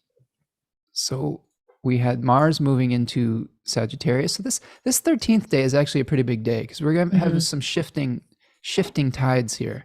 You can see that now Mercury is in Capricorn. So we have Mars moving into Sagittarius and Mercury moving into Capricorn. So a Big day. shift. What's that? Yeah, big I day. see. Big day. And that is an improvement for Mercury. So Mars is Mhm. losing steam, and Mercury is getting some of its groove back after being in exile in Sagittarius. So here we have Mercury. This is your Mercury return. So this will be a fun day for you, Tanya. Woo! I'm giving Winky away time. I'm giving away all your chart placements today. But this is, when we'll talk about this in a second when we get to Capricorn 1, but we've got a time period where we're dealing with the Two of Pentacles, where we're weighing Mhm. um, the advantages and disadvantages of a physical place. So we've spent some time in Jupiter land getting clear on our animating spirit and principle, and now it's time to descend back to Earth and infuse it back into form once again. So your thoughts may really shift towards the practical application of the dream that you've been trying to manifest over the last few weeks. And then you're going to be, there is some potential juggling of directions. You're simultaneously dealing with the past and the future in this decan. So Mhm. uh, I know for me, like at the end of the year, I'm always thinking about like, what am I gonna, how am I gonna invest in my business for the end of the year, and what would be the best way to do that before the end of the fiscal year. Um, and it's very practical and tangible, and I guess people really enjoy bookstagrams, because I've been buying a lot of books. Bookstagram. I've been buying a lot of books lately. You've been posting those thirst shelfies. There's yeah, that's I love that. I'm into that. I will post all Right. the thirst All selfies. the all the We've got all the tweetable things today, Tanya. This is what I love silliness is about. afoot. Well, this is, and here's for those of you who are wondering, this is what it looks like when someone has Mercury in its joy in the first house. So Tanya basically makes up her own language a lot of the time, and coins her own terms fairly often. And it's marvelous to witness, I'd say. And as someone who has a lot of Mercury-based placements, and Venus and Gemini, that's part of my appreciation for Tanya is her scintillating wit. Well, you're very So, kind. I can't take credit for the term shelfie, but okay. it is a good one. I think that something we'll see too. I think something that we'll see too is your thoughts are going to clear up for people that have like, heavy influences from Mercury, where if you're, Mercury ruled, or you have significant Mercury placements where it's like this is a planet that hits your chart pretty hard, your thoughts are going to clear up. Yeah. Like, we've all been Sober. kind of, They're gonna be yeah, sober. kind of sobering. Like we'll be coming out of the fog and kind of the confusion and the dreams and illusion, and starting to be like, okay, whoa, like I have multiple things going on. Like, how am I going to juggle them? Like, where am I, where do I need to get more efficient? Like, you're Right. going to start thinking about like how do I bring this into reality? How do we get down to brass tacks and kind of like start, making some concrete and actionable plans? And I Yes. think that that's going to feel really good for all the all the earthy people and all the heavy Mercury people out there. Well, and that brings me to another point that Liz Green makes about Saturn in general, because Mercury is moving into a house of Saturn. She says in her book, The Luminaries, that Saturn, excuse me, castrates things into being. Like when you bring things into material form, you are castrating the future possibilities. So, like, for example, in Jupiter's sign, you're begetting all these options, you're expanding what is More of possible. me. Right. And then when you get to Saturn, you're saying, okay, I'm taking that sickle and I'm castrating, Uranus's genitals and like bringing them in, bringing all these things into form, like Aphrodite and the Uranus and things like that. But it's eliminating possibilities when you make something real and tangible. And Mm-hmm, that may be mm-hmm. where our minds are gravitating towards with Mercury moving into Capricorn as well. Okay, let's keep going. I think we may make it under 3 hours today, depending on how we go. Zippity doo dah. So on the 15th of December, we're seeing Mars making that conjunction to the South Node, and I think that we kind of covered that a little bit. Where there is some energy leaving, and I want you to pay attention, those of you out there, to the Scorpio house in your chart and the Aries house in your chart. Excuse me. Oh, come on, words. I can speak. I don't have Mercury in the first house. Mine's in the You got 12th. this. So anyway, look at those two areas of your chart and be able to think about that there may be something that needs to be released related to those two topics, those two house topics potentially, that you may see a release happening through the Sagittarius area of your chart as well, like a completion, an ending, something of that nature. I know, like my daughter is applying for scholarships or something like that. So this is a Leo rising chart. So my family, 9th house of higher education, something coming to completion in the 5th house of children. That's one example of how this could play out. I'm just speaking from my own experience, like an ending point. And it doesn't necessarily have to be bad. It could just be like a culmination of sorts that brings in those three topics.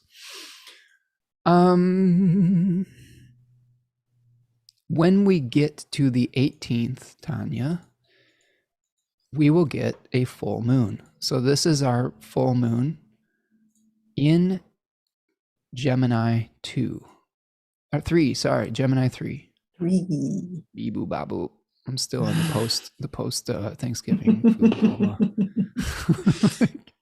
It's a sleepy day. We're a Yeah. little sleepy. So Yep. here we have an opposition between the sun and the moon. It is not an eclipse, correct? Yeah, it's just a regular full moon. I don't think it's an eclipse, even though the nodes are still here. Yeah, there's a co-presence, so there's like a little Yeah. whiff of it, but not enough to actually like make it full blown eclipsey. So it's just like a little Susan of that Yeah. flavor. Yeah, it's But weird because like, it's far enough away that they're oh not yeah, considering it an eclipse, no, no, no, no. but it's still in the same sign as the nodes. So there's, it is a culmination of some of the things that were begun at the new moon solar eclipse in Sagittarius. Now, remember, Mhm. those eclipses are big chapter markers that play out over the course of 6 months. There's meta cycles. This is the monthly cycle, and then we have a 6 month cycle with that eclipse. And then I believe there's like an 18-year cycle with eclipses as well. Don't hold me to that particular detail, but it's something of that nature. Remember I said I'd be painting in broad strokes, brush strokes today. like, but to me, we've got the sun in that third decan of Sagittarius, Tanya, where we're Mhm. carrying that heavy burden. Yep. And then when we get to the moon in Gemini 3, we've got someone who's got these Oof, swords or in his back, or 10 swords in his 10. back, Yeah. and he just can't carry the load anymore, right? Like, I think No. it's the kind of the point where we say we just can't do anymore, Yeah. You're and done. Put a fork in you. You're done. yeah, and that's one of the secret significations of Gemini, is that yes, you are exploring different possibilities mercurial style, but eventually, one twin has to sacrifice his time on Olympus to allow the other mortal twin to live again. So we eventually have to make a choice, because at those solstice points, the sun's shifting direction. Like at the summer solstice, the sun is starting to descend. This is why Mhm. Geminis get accused of changing their mind, because they are achieving something and they're like, I achieved that. I'll try something else now. Reverse direction. But it's Yeah. interesting with Sagittarius. And I've heard Achyuta Bhavadas talk about this on his Nightlight channel. But I'm curious as some of your thoughts about it. Is there is this kind of like descent with Sagittarius that maybe potentially leads to an ascension again with the switch of direction, Hmm. like a humbling that happens in Hmm. Sagittarius before we can rise again. and Hmm. and there's some significations with Hercules in Sagittarius as well, because that those fixed stars are there. Do you have any reflections on a humbling that maybe you've experienced, or that you've had to go through before you can rise to power, or whatever it might be? Oh man. I mean, so many. I Right. mean, I think like there's, Scorpio kind of has the main rap for the death and rebirth energy, but I think even over the course of Sagittarius, like, the strength of the sun is getting less and less. And so like we're watching the sun kind of like symbolically and astronomically kind of die to itself. And so as you come to the conclusion of Sagittarius, there's a really strong energy of that kind of like letting go of things. Like, Mm, you've been on this kind of like powerful, heroic journey. The energy starts off so high with like the ideals and the kind of vision, and like you're shooting for it and there's so much motion, but that arrow has gone up and it's going to come down and land somewhere. yeah. And so you're seeing that kind of like parabolic trajectory over the course of this portion of the year, and in kind of my experience. And so like it's, that energy has gone up, up, up, and it has nowhere to go but down. And Mhm. then, you're going to hit that rock bottom, or you're going to kind of see that moment where it's like, okay, like everything's, stopped now. And that's kind of that like that pivot point, which I think is so interesting. Like I really love the winter solstice because it's such a neat kind of turning point energetically, Yeah. like that kind of like the darkness kind of becoming so complete, and like, then the sun is only going to get brighter from here on out, but you have to reach that kind of like super low point, that nadir, where it's like this is as dark as it can get. Scorpio isn't as dark as it can get. Sagittarius, the end of Sagittarius actually is. And I That's think funny, that, isn't it? yeah. And that's not something you really hear a lot, I think, when Mm-mm, we talk about mm-mm, Sagittarius. Is that it's literally the darkest part of the year in the northern mm, hemisphere. yeah. And I'm going to bring Hercules back in here because, Hercules, yeah, right? Hercules. Because at 16 degrees of Sagittarius, we have Ras Al Ghathi, which is in the constellation of the Kneeler, which is Hercules.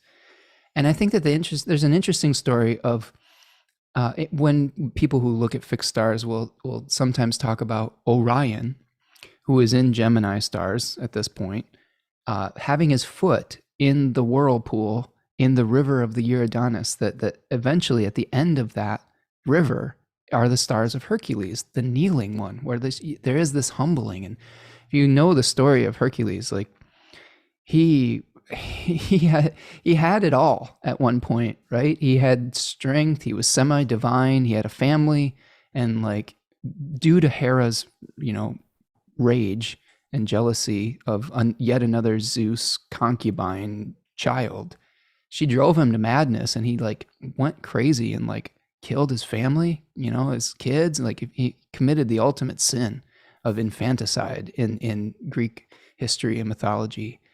And he had to be sent on these like very humbling labors where he was just going through the mill, like the 12 labors of Hercules.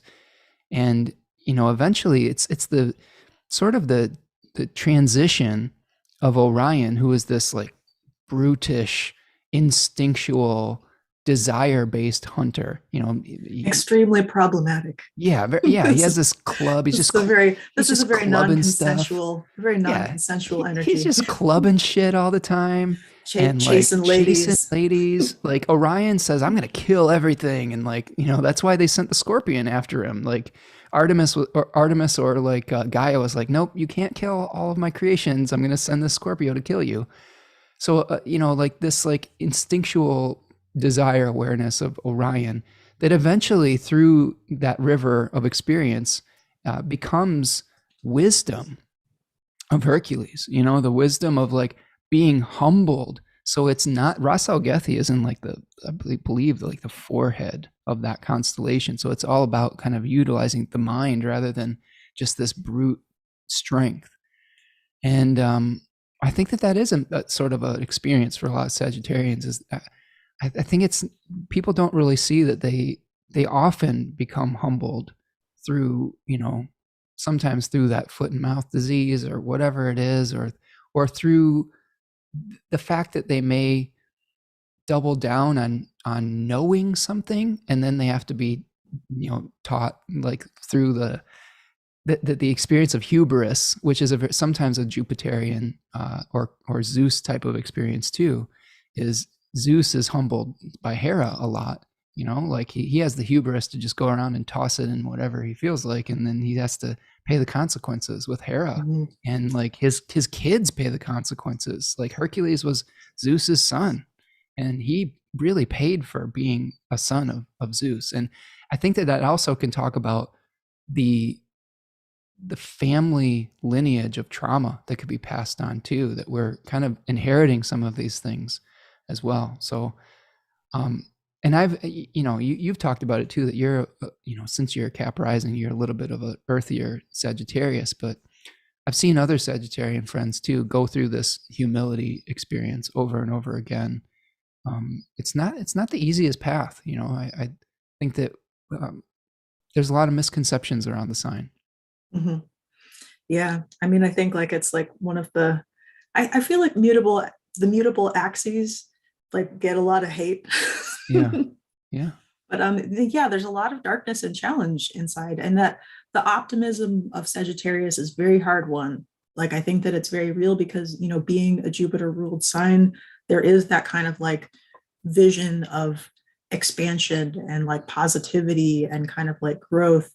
And it's going to run up against reality sometimes, and that's going to be like a painful downfall.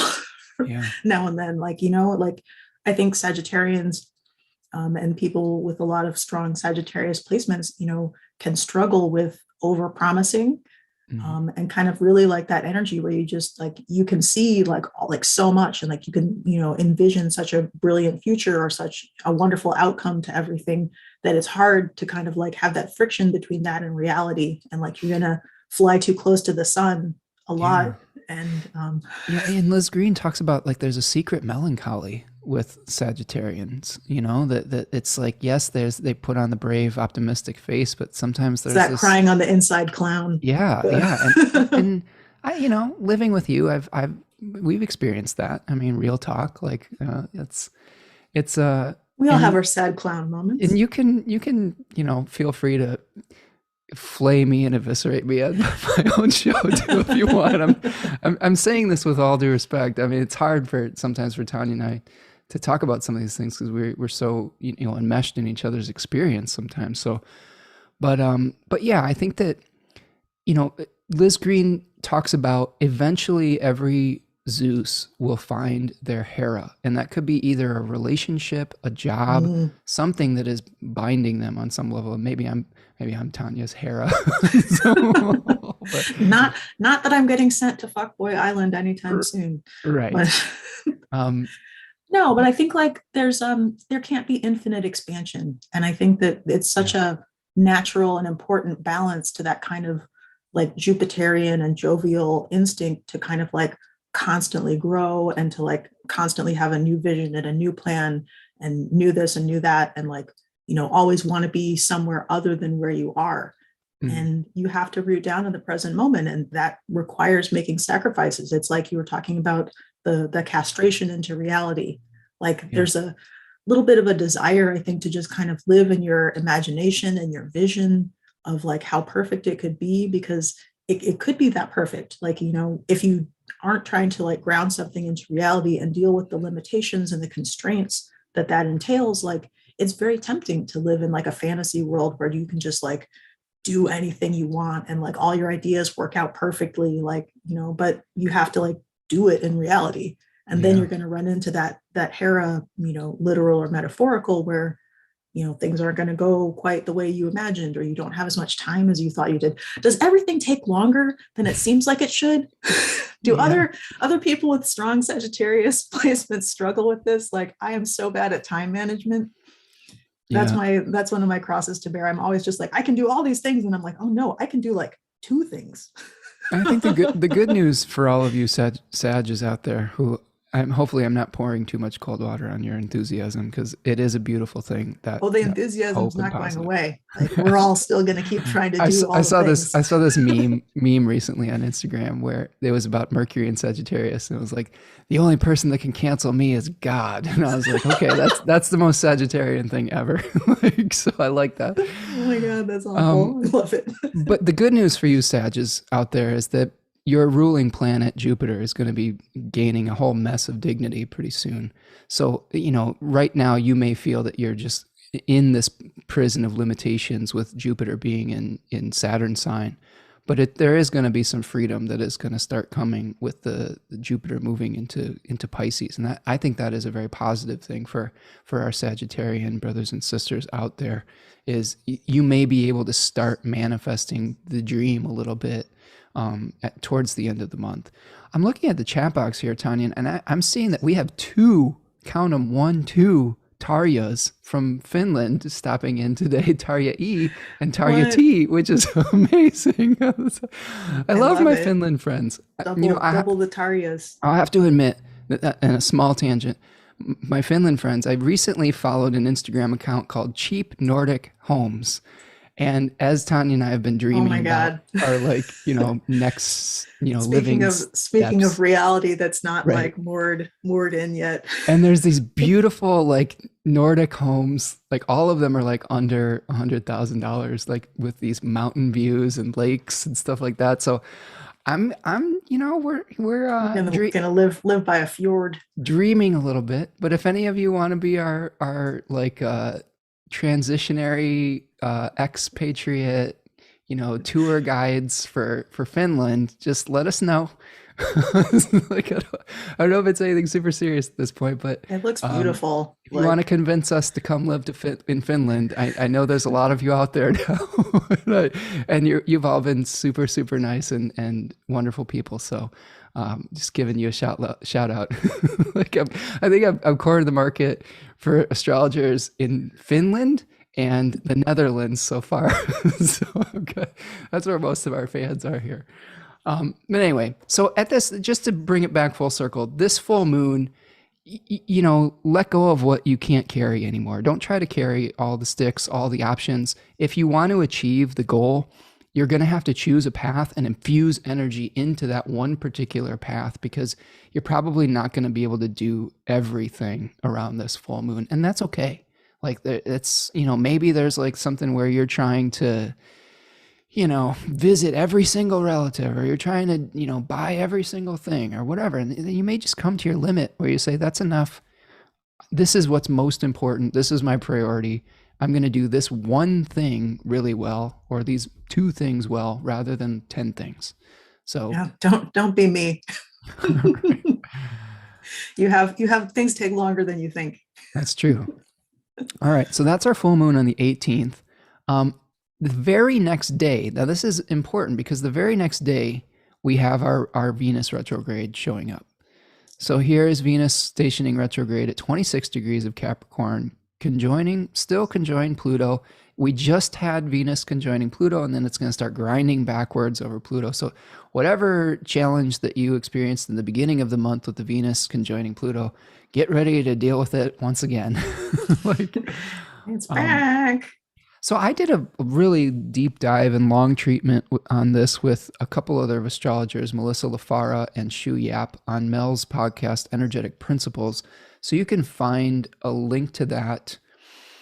You can check out Energetic Principles, type that into Google, or if you're on my newsletter, I sent out a link to it, and you can sign up on my newsletter. I'll send it out again. But any initial thoughts on this Venus retrograde here? And we can get back to Lisa's question about our resources as well. Mm-hmm. See, I remembered. You did. You remembered it all yourself.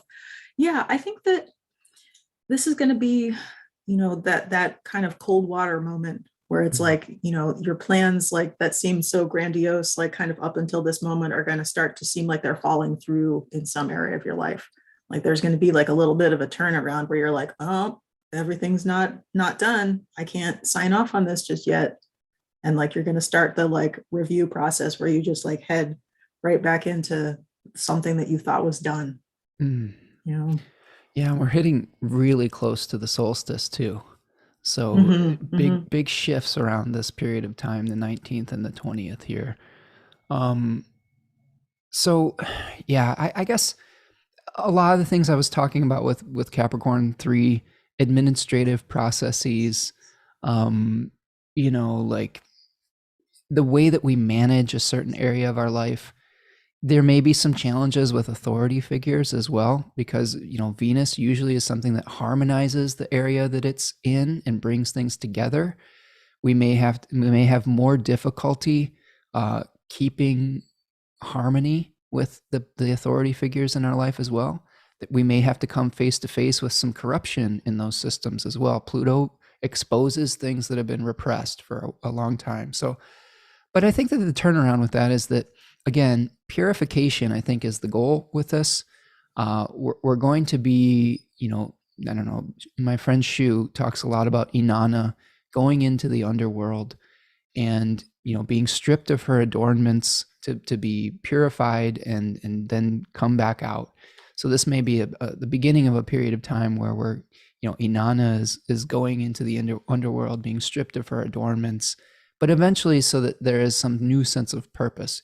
Just to give you a little preview, the Venus Cazimi will be on the 8th of January at, I believe, 18 degrees of Capricorn. And then it'll turn direct on the 29th of January at 11 degrees of Capricorn. So a lot of things I've been talking about with clients in these last few weeks is that there may be some challenge to the way that you're managing your life, and you have to go all the way back to the decan that's associated with the blueprint or how you are building rather than how you are managing what you're building. So you may have to change the blueprint a little bit, and then you'll start to go forward again with the managerial responsibilities. So, just keep that in mind at the end of the month, is that there's going to be some changes to the plan a little bit, and try not to get caught unaware that may be a possibility, and just go with the flow, right? What do you think? What advice would you have, Tanya, for people during this period of time? Yeah, I mean, I think you just have to be open to new information. Like things are going to be in flux, and like so it's going to continue to kind of like have that energy of things not being as pinned down as you'd like. And for me, I feel like Venus retrograde is a really distinctive influence because we're so, it doesn't happen that often But when it does happen, to me, it's really noticeable because Venus is such an important force for kind of like harmonizing and like sweetness and bringing things together. And when like all of that kind of goes sideways for a little while, it becomes very noticeable. So it's just kind of an energy shift that is going to kind of be something to kind of keep in mind too, where it's like it might be easy to like come together in this area of your life normally, like you're going to experience a little bit more friction maybe, or something that you used to like, you're going to be like, maybe I want to try something different, or maybe you become kind of a little more eccentric. Like it's an energy where it's like it becomes a little more contrary, where you know Venus is like the yes planet, but now it's kind of like the like, you know, I don't know about that. You know, there's going to be some kind of new desires and new things that you want that you maybe hadn't thought of before coming up, but it might not be something that you want forever, because that energy is going to shift back again. So like if you meet someone new and they seem really amazing right now, like, like give it some time.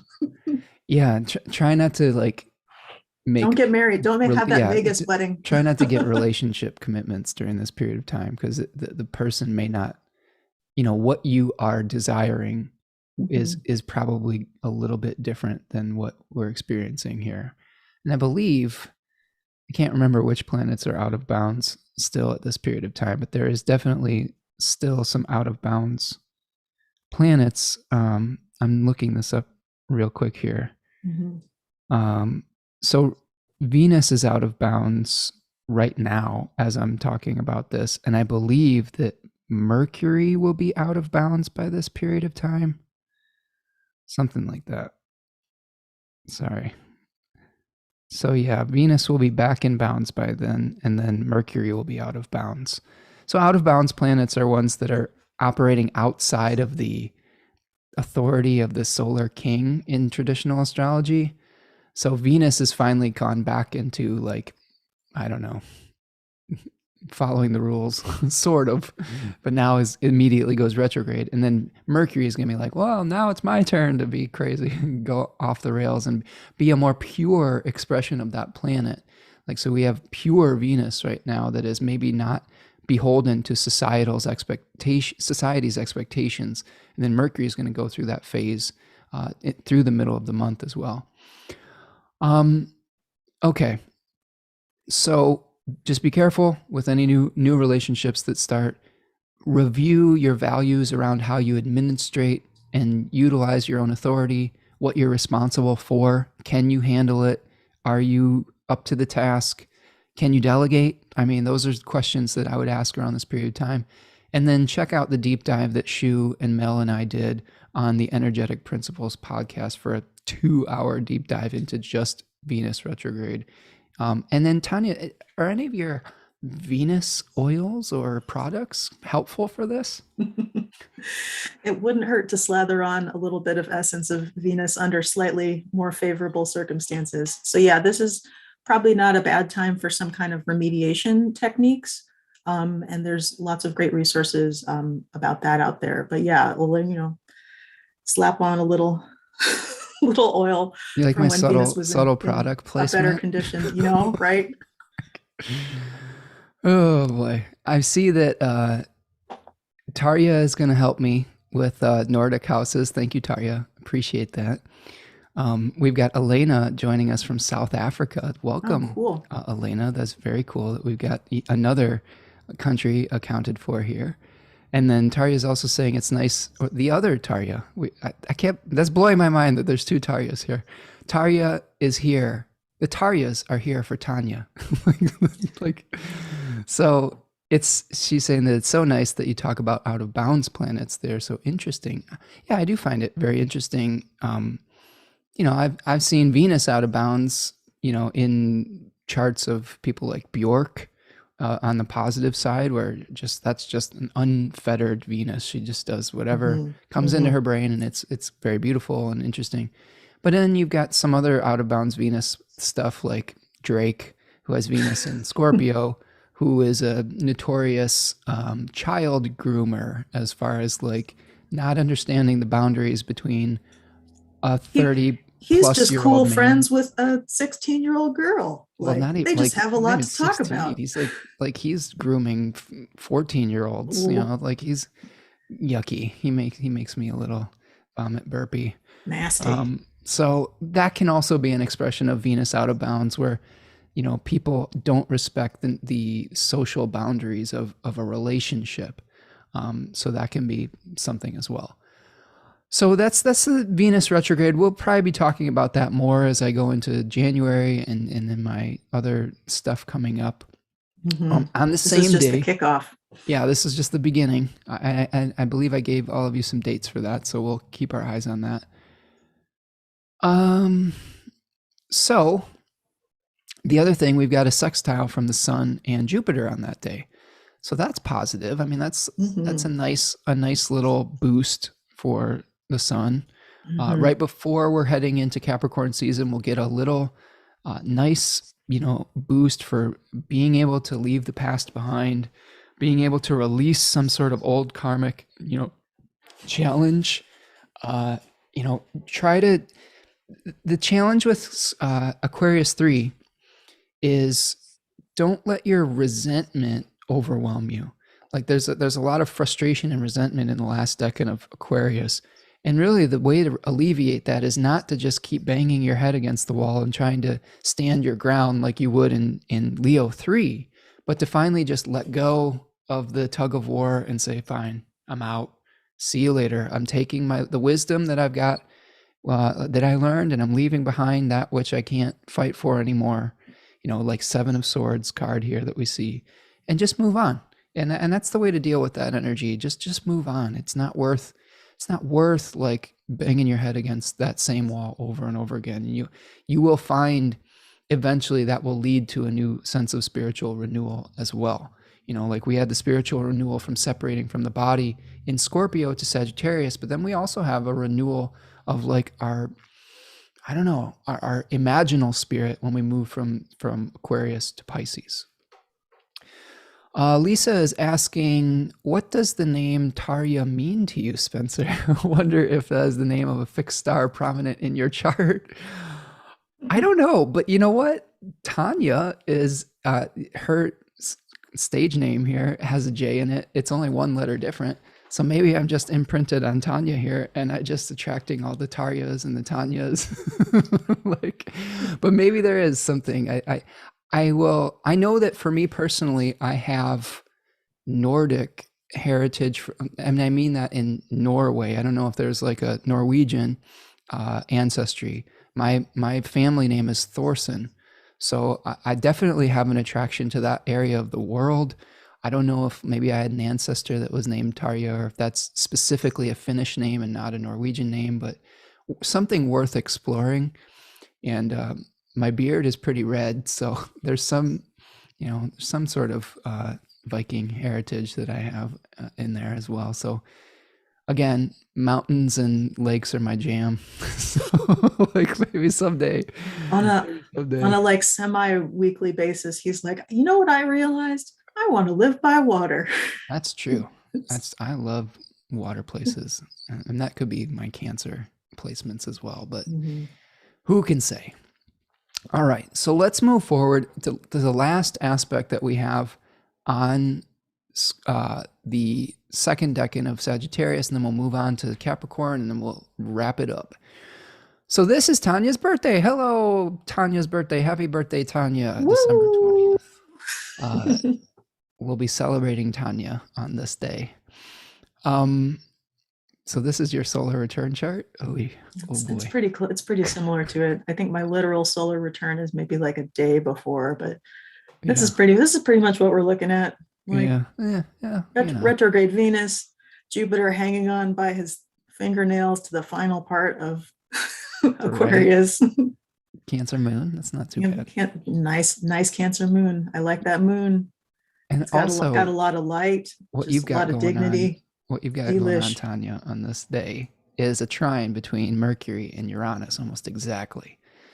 So this is the main aspect of your birthday. Uranus and Mercury trining the heck out of each other. There we go. Right? It'll be birthday surprise. Happy birthday surprises. So Mercury is in the decan that's associated with building from a specific blueprint. And it's going to be trining Uranus in the decan that is generally related to rhythms and routines that create growth. That it's also related to generosity and charity. So maybe some new routines for you, Tanya, in your year ahead, where you're building from a new personal blueprint from the first house to your fifth in your creative process. We'll see. We'll see what Yeah. happens, right? To me, this aspect looks a lot like kind of like an inspired idea. Like you've been doing things one way, and then like there's going to be, this is a nice little moment when there's, it seems like a nice opportunity for just like a cool new way of doing something to kind of come to you out of the blue. Mm-hmm. Like a Yeah. little fun way to kind of like shake it up and be like, oh, I never thought of doing it that way. Like, I think that that's a nice little moment where it's like there could be a little like flash of insight that day. That looks really good to me. Yeah, and it's a trine too, Tanya. So it's kind of this thing where trines are of the nature of Jupiter. So taking action on this idea could bring good fortune. I remember when I was talking about sextiles where we just are receiving it, but I would say that the Jupiterian good fortune comes from actually taking an action, right? Yes, I'm giggling because Jody is saying that you should jump out of a cake for my birthday, for my birthday surprise. Happy birthday. Happy birthday, Mr. There we President. go. Right? Get Yeah. that. Yep. Tanya would Little have serenade. to make the cake first, though. I would. Like, so I think all I'd be doing is just giving her some more sticks to carry on her birthday. Like, Also, you need to make a cake. It needs to be very large. it needs to be Don't ask why. huge, and I have to fit into it. Judy says, my husband and I are both water moons, and we bought a house by a river. Oh, beautiful. You're living my dream. And Beautiful. Rachel says, super interesting how we are attracted to certain parts of the world. You might like Ireland too, Spencer. Really no short of water. Duck emoji.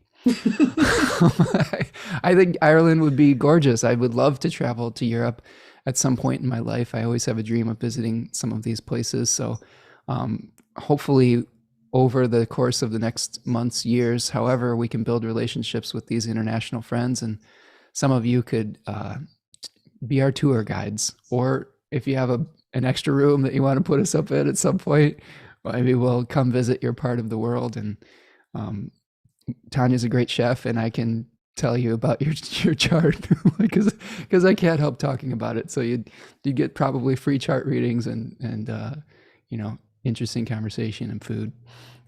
Hint, hint. Like everybody.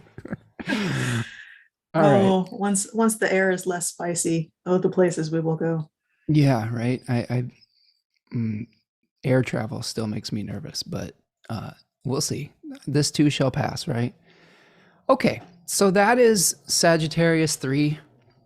And now we move into the part of the year where the sun is returning to Capricorn. All right, so we're in the home stretch here, folks. We're in the Sagittarius 3 home stretch, but now we're talking about Capricorn 1. This will be happening from the 21st of December to, hold on a second. All right, we'll let the fire trucks pass before we go forward. This is the winter solstice, December the 21st, and we have the first decan of Capricorn, which is a Jupiter decan. Also Saturn in the descending the descending Chaldean order, it's Jupiter. In the triplicity method, it is Saturn. Sorry, I'm starting to fatigue. We're at hour 2.5 here. We'll get through it though. Almost done. Hang with us. This is called A Headless Body by Austin Coppock. Harmonious Change or Just Change by the Book of Tea and the Book of Thoth. We do see the Two of Pentacles. I'm going to stop my share for just a second so you can see this. Here is the Two of Pentacles with a figure that is juggling two pentacles with ships on the horizon. And Austin talks a lot about this decan being related to finding the right place to build, the right place to incarnate, If you remember, we talked a lot about Saturn's castration of future possibilities to be able to bring things into being or into form. So we may have like had a lot of visioning that happened in the Sagittarian period, and now we have to say, well, which of these goals that we chose, where's the best place to put down roots, to put down, actual energy and effort to make it a tangible reality. The daimon associated with Capricorn 1 is Asclepius. So the ship surgeon on the Argo that is skilled in bringing back the dead. And I thought that was fascinating because the sun is being resurrected at this point of time in the year. So we do have the resurrection of the vital force. Although Asclepius, who was taught the healing arts by Chiron, was smote by Zeus because he was a little bit too powerful, and Hades was like, hey, this guy's like, he's messing with my workforce down here. You need to stop him from bringing people back from the dead. So much smoting. So, you all going to get smited. Right. So he got smote. So I guess try not to be too competent like around this period of time. Like, just don't let people know. Is that the takeaway? Be discreet. Is that the Capricorn thing? Like, oh, you're too competent. We're going to have to knock you down a few pegs. I mean, maybe. Like, there's something to be said for, like, holding back a little bit. Like, don't let people know everything that you can do. Like, dole it out. Dole it out. Right. So an awareness of the advantages and disadvantages of a material place or a goal. Asking yourself, where do you want to build? Where do you want to ascend? Because this is where we get the Capricorn ambition, because the sun is starting to ascend now in the sky by declination, and the days are starting to increase and overcome the darkness. With Capricorns, we have a lot of rags to riches stories where we see, someone starting with absolutely nothing at the very bottom and ascending to the heights of material power. So think about it in that regard. Out with the in, old with the new. This deck in Austin talks a lot about still the time of year where we are reflecting on the previous year and then seeing how we're going to take those lessons into the next year that we're going through as well. One last thing I wanted to talk about, and then I'll toss it back to you here, Tanya. The story of Precus is one that I like with Capricorn. So sad. And, right. It is a very sad tale. Precus was the father of the sea goats, and he was an immortal that was, he was a son of Kronos, Saturn, right? Or son of time. I don't know. Sometimes those two get conflated. But he kept losing his children. His children kept leaving the ocean and becoming regular goats and learning the ability to think or to speak, that the magic of being a sea goat was giving them the magic of the ocean and the intuition. So they lost the ability to think and speak when they went onto land. That's right. So, and Precus was so sad by this, and he had the ability to turn back time. He had a little Hermione Granger time turner, and he would keep turning back time so his children would be back in the ocean with him, and despite his best efforts over and over again, they kept leaving. He really could not do anything to turn back time. And he was so upset and sad and lonely from this that he begged Kronos to allow him to die. He was like, just let me die. Like, I'm just so lonely. So there's the death impulse of Saturn. There is this like inability to really look back and to I don't know, go into the past. Right? We have to look forward in this period of time, and we can't get fixated on the past because it's gone. And despite our best efforts to conserve it and to protect it within the walls of Saturn. Remember we said Saturn in Capricorn, Saturn is sort of like everything inside the wall. Well, there's Precus trying to keep everyone inside the ocean, but you can't. Despite your best efforts. Yep. All forms are going to die. Got to let them leave the nest. Right. So that also it brings in the sobriety of Saturn and of Capricorn, where we're coming to terms with the reality that even though we think we have this power to change time, that we don't. Everything has its expiration date, And I think we come to terms with the reality of that, of what isn't or isn't possible with the time that we have in Capricorn as well. So again, I think that it's, it's important for you to make those aspirations and to think about what is possible, what isn't, without trying to control everything as well. I think that this is something that, if you're a Capricorn person, it can be easy to fall into that trap of thinking that you have control over these things, and sometimes we don't, and we have to kind of go with the flow a little bit. Thoughts on the winter solstice, Tanya, and that energy in general? Yeah. I mean, I guess I touched on it a little bit earlier, but this is again that time when it's kind of like as dark as it can get. And so like you're kind of looking within. It's a time when, there historically are a lot of kind of celebrations that involve like lights or fires. So you have a lot of like candle celebrations, the burning of the Yule log, and kind of like there's a reason why we just love covering everything with little tiny sparkling lights this time of year. Like we're so hungry for light, like it's gotten so dark and so cold for so long, and we have our time change here in America where it's like we lose an hour and we are plunged into darkness, and it's like dinner time, but it feels like it's midnight and everyone's just super depressed. So you kind of reach this really like low point, and then you need to kind of like make your own light at that point. And like that's why it's so important to kind of have that expression of generosity and expression of caring, and kind of like finding the illumination in the darkness inside yourself and in kind of like the people around you.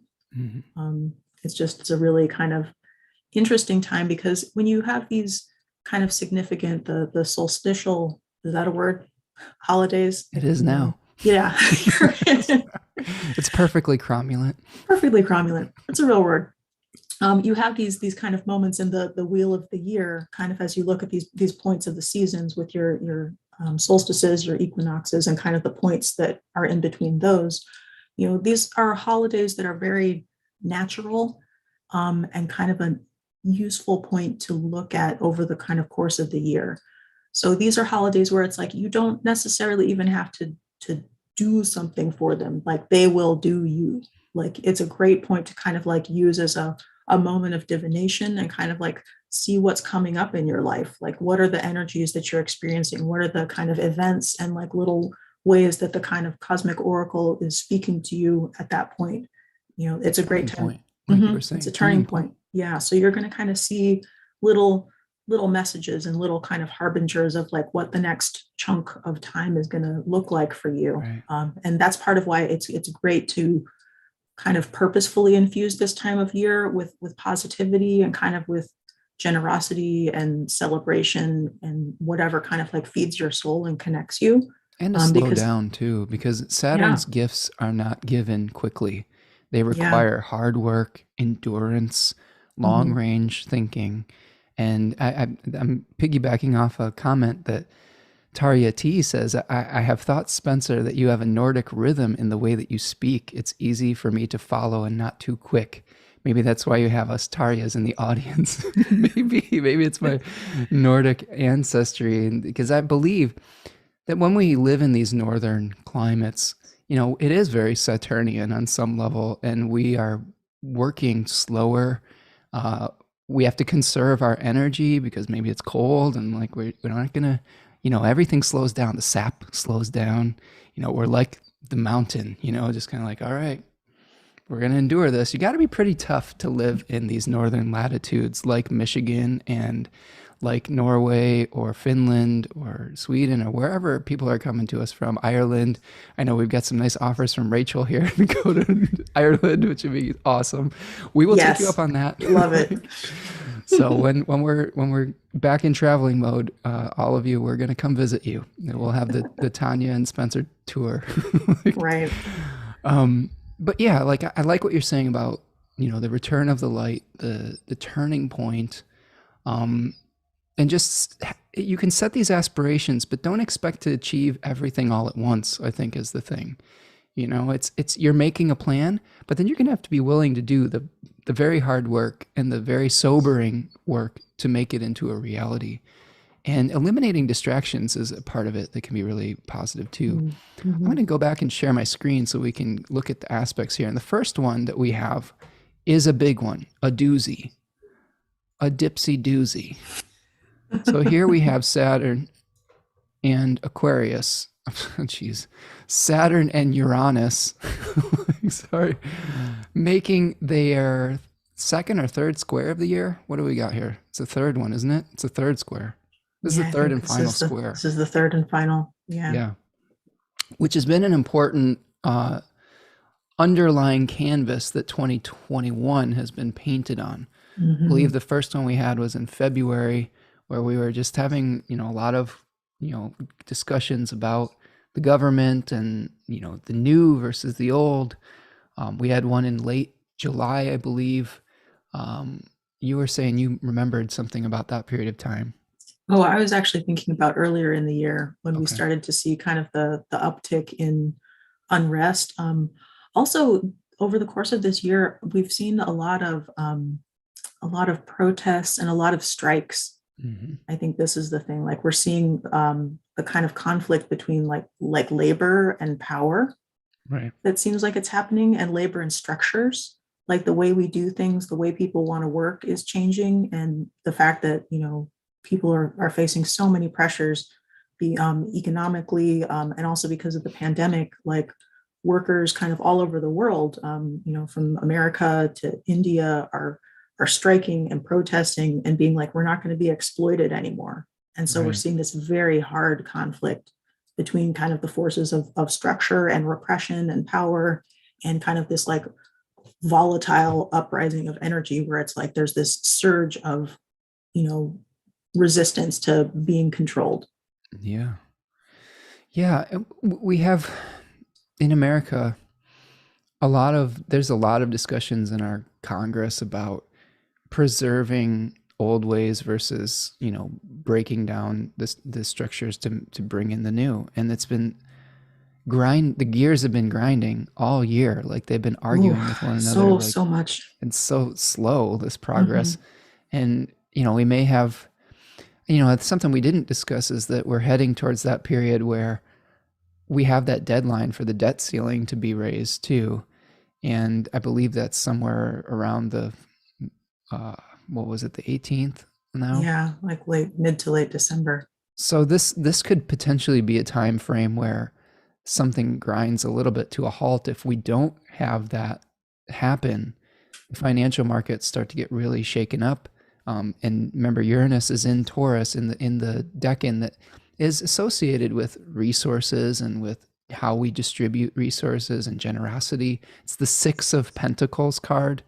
So how we are distributing, the money that we have, coming into conflict with the Six of Swords card, where we see a figure that is trying to cross over into a new reality. So we have Saturn saying, hey, it's time to build some new infrastructure. It's time to make new laws. It's time to do some new stuff and reorganize some stuff. And, and it's blowing up the way that we think about, currency, maybe inflation, how we're utilizing our resources. And I just wonder if there's some kind of breakdown that might be happening around this period of time. I hope not, because it's going to throw multiple things into chaos if it does. But again, this is happening simultaneously with Venus conjoining Pluto retrograde in the government decan as well. So harmony in the government is not going to be easy to come by at this period of time. And this may be not just America as well. This could be internationally also. You were talking about Myanmar, right? Yeah, yeah. There was a military coup earlier this year as this aspect kind of first started to kind of perfect. So we're seeing, I mean, and also too, what we have here is that pressure from Mars is kind of like starting to creep in a little bit again. And so there's this kind of like intersection of these forces where it's like it's explosive, it's restrictive, it's trying to break away, it's violent. And so there's this kind of series of forces coming together in a very distinctive way around this time. And I'm afraid it's going to get spicy. Like we may see some conflict that gets really intense, or something that happens really suddenly, or it's kind of some kind of unpleasant surprise in this area. Yeah. And with the structures that we Mhm. come to rely on, since it's Saturn that's getting Uranus here. Okay, well, moving forward, um, we're going to see on the 25th, the next major aspect we have is the recurrence of the conjunction between Venus and Pluto. So remember Merry Christmas. yeah, Merry Christmas, everyone. Like, this may coincide with some difficulty enjoying that holiday. I know that there's been supply chain questions about things being delivered on time because of the lack of working force that's able to unload like shipping places and things like that. So it might be a coal in the stocking type of year. I don't know. Like, I hope not, but I mean, I think it may also just be some of those negotiations that are still happening in that area of your life. Like, relationships are just really going to be heightened and prominent at this time. And so you've got, this retrograde Venus kind of churning back over this point and being like, you know what, that's not a good deal. I don't like that. I don't yeah. want our relationship to be like this, or I don't want this to be, how things are. And so Right. like the conversation over the eggnog may get a little heated. Yeah. So just be aware that Pluto might bring up some difficult topics at the dinner table for the holiday season, and Secrets are coming secrets out. revealed maybe. But again, the advice I like to give is connecting with the hub, the center of the wheel, rather than always getting tossed and turned by the spokes. Your spiritual, double down on your spiritual practices and your meditative practices, journaling, whatever it is that you find peace. Buy Tanya's products like, Well, find healthy outlets. I think that's the yeah. thing too. Like with all of these energies, you want to try and make a little container for it to flow out into. Mhm. There's a little technique of kind of creating a place for it to manifest in your life so it doesn't come up spontaneously. You're like, oh, like I'm letting this energy out through art or through, my sexuality or something where it's like you have a beautiful expression that's unconventional. So it's not like a scary, gross surprise. Yeah. Yeah, for sure. So do all of those things and like, Add more stuff to your list. Get super stressed out. no, don't get super No, stressed out. no, I'm kidding. It's not our vibe here, No, Tanya. it's not. I'm not kidding. Not your vibe. All right. If we move forward to the next day, we are going to be experiencing the last quarter moon. So this is a similar point of crisis to the first quarter moon, but it's more of an existential crisis versus a physical one. So instead of bringing the crisis of bringing something into being, or the friction to bring something into being, we're releasing something. So this may be a point where you are finally saying, oh, well, I believe this at the beginning of the lunar cycle, but now this has been revealed to me, and now I have to let go of this thing, whatever it is, and move forward. And we've got the sun in the first decan of Capricorn, which is that two of Pentacles energy where we're deciding where we want to be and where we want to put down roots and where we want to grow. And then the first decan of Libra, which really has to do with awareness of injustices. That one was associated with the Uranes or the Furies, so that we may have something that is out of balance around this period of time, and that may be causing us a little bit of an existential crisis or some challenging headspace on some level. Any advice on how to reconcile those two types of energies, Tanya? Yeah, I mean, I think this is like, with that Two of Pentacles energy and that kind of early Capricorn, you're looking for that path up the mountain. And you have to, it's like if you're beginning an ascent, you have to pick a good entry point. Like you have to pick a good place to start. Otherwise, you're going to just be like going over a bunch of rocks and like wasting your energy, and kind of like really asking the questions about is this going to take me where I want to go? Is this in alignment with my values? Who am I bringing along? Like you want to kind of like be making your squad, or kind of starting to think about like, what you need to like get to the top. Yeah. Who's your ride or die? Who's your Sherpa? Yeah. Now, a couple of other things that this is actually shaping up to be an important day. Um, Mercury is going to be making its evening rise at about 19 degrees of Capricorn this day. Is it moving that fast? Like, I'm seeing this is at the end of the day. Maybe I need to move these hours. Yeah, it's moving so fast. Zippity, zippy, Yeah, zippy. so I wanted to just show you this because it's happening at about 19 degrees of Capricorn. Sorry. Thanks for bearing with me. It's my Nordic slowness. We're gonna get there eventually. We're gonna get there. And some people are really irritated with how slow I talk and have told me as much in the comments section. That's why God gave you the ability to watch things at 1.5 speed. There you go. If you for want for the very impatient in right, life. if you want to hear me in this pace, you can do it in real time. If you want to hear me in this pace, okay. Anyway, this is the the evening rise of Mercury, where we have a separation of 15 degrees between Mercury and the Sun. And remember, I said earlier about the heliacal rise of Mars, where we had an important or a tragic accident or violent event when Mars emerged from the beams. Well, now Mercury is emerging from the beams after its Cazimi moment at 7 degrees of Sagittarius. Now we're going to see the sort of the results, the plan, the blueprint of what we were basically, the enthusiasm that we were infused with in the first decan of Sagittarius finally finds a plan, an architectural form. So this may be where you're getting messages about the blueprint that you're starting to build and you're starting to make. And at the same time, Mercury is going to be making a sextile to Neptune. So here is a positive relationship with Neptune and Mercury in a sign where Mercury is a lot more sober. So it's not going to be as confusing as the Mercury Neptune square that we had experienced at the beginning of the month. So just pay attention to the messages that you receive after Christmas and whatnot. Was this Boxing Day for Boxing Day European friends? Yeah, for our Canadian and European friends. And Lisa says that she appreciates my pace. So thank you, Lisa. I appreciate you. And thanks for bearing with my retrograde Mercury in the 12th house in Cancer and my slow Taurus moon. The reason why I think it takes me a while to get the words out is because I try to consider the ramifications of what I'm saying, and I reflect before I talk.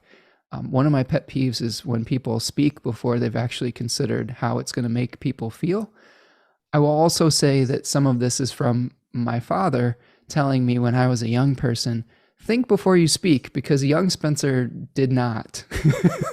Like, you know how many things are going on in my brain as from the notes that I give you. And I would just fire them off in rapid succession as a young person and say a bunch of stuff that may have been hurtful. And so now I really measure how I talk so that I'm not hurting people's feelings. So and contemporary Spencer has his moments. That's true. Some of you don't see me at my most like fired up mercurial self. Tanya gets to see it, but I can be pretty electric every once in a while off camera. But so it goes. All right. Saturn approved. Saturn approved. Saturn approved. There you go. Okay, so that is the 26th. We get the evening rise. Pay attention to the messages you receive. Try not to get overwhelmed by the vision. Be very practical. This is a fusion, I think, of the vision and the plan starting to come together. Now, we have another big thing to talk about before we end our thing here. Okay, a couple little aspects, but this is the bigger one. Here, you can see on this day, the 28th, our good friend Zeus, aka Jupiter, is going to be moving into the sign of Pisces. So this is a pivotal moment for our year. What? No, that's what the hell happened? Ooh, Sorry, my program took us all the way to Jupiter into Taurus. crazy. There we go. 11:09 p.m. Eastern Standard Time at the end of the day on December the 28th. Make the proper adjustments for your particular area. But this is what we've been kind of waiting for. A lot of us have been waiting for. We had a taste of this at the beginning of the year, like I believe May-ish. Mm. We had Jupiter sticking its toe into Pisces, where we had a Hot little bit of a girl. taste. It Yeah, was hot girl spring. a taste of the vision. And this is a place where I have mixed feelings about this decan in particular, but I do think that it's going to be an improvement with a caveat. So first of all, this decan of Pisces is a Saturn-ruled decan.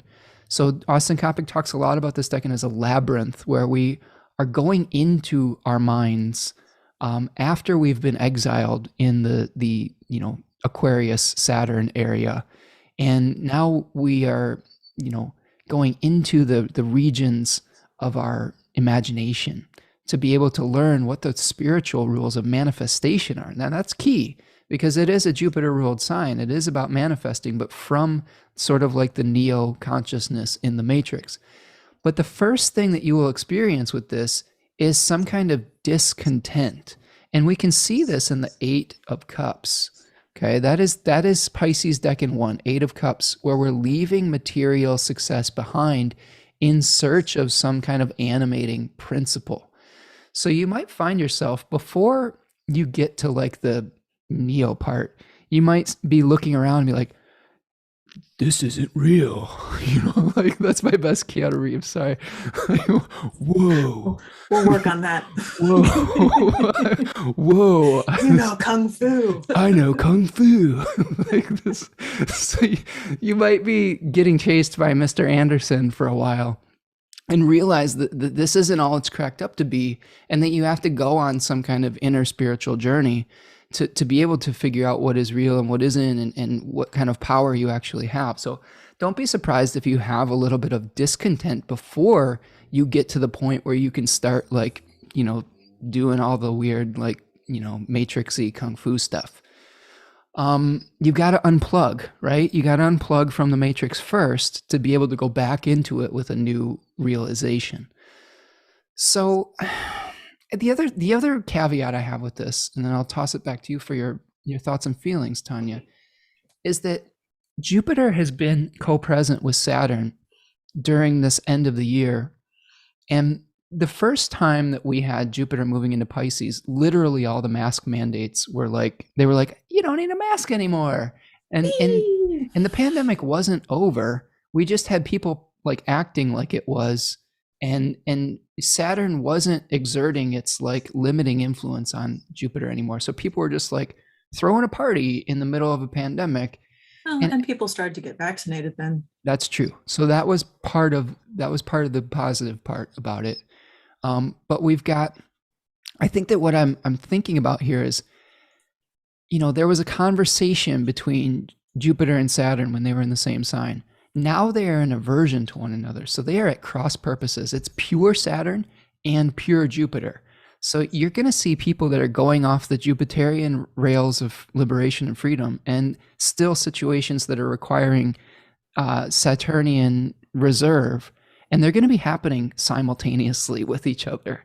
And that's what I thought we saw at the early spring part when this happened the first time. It's like you had these almost separate realities. People were living in these completely different realities, at least compared to what you and I were acting as a family, and the precautions that we were taking, because we knew that this wasn't over because Jupiter was going to be retrograding.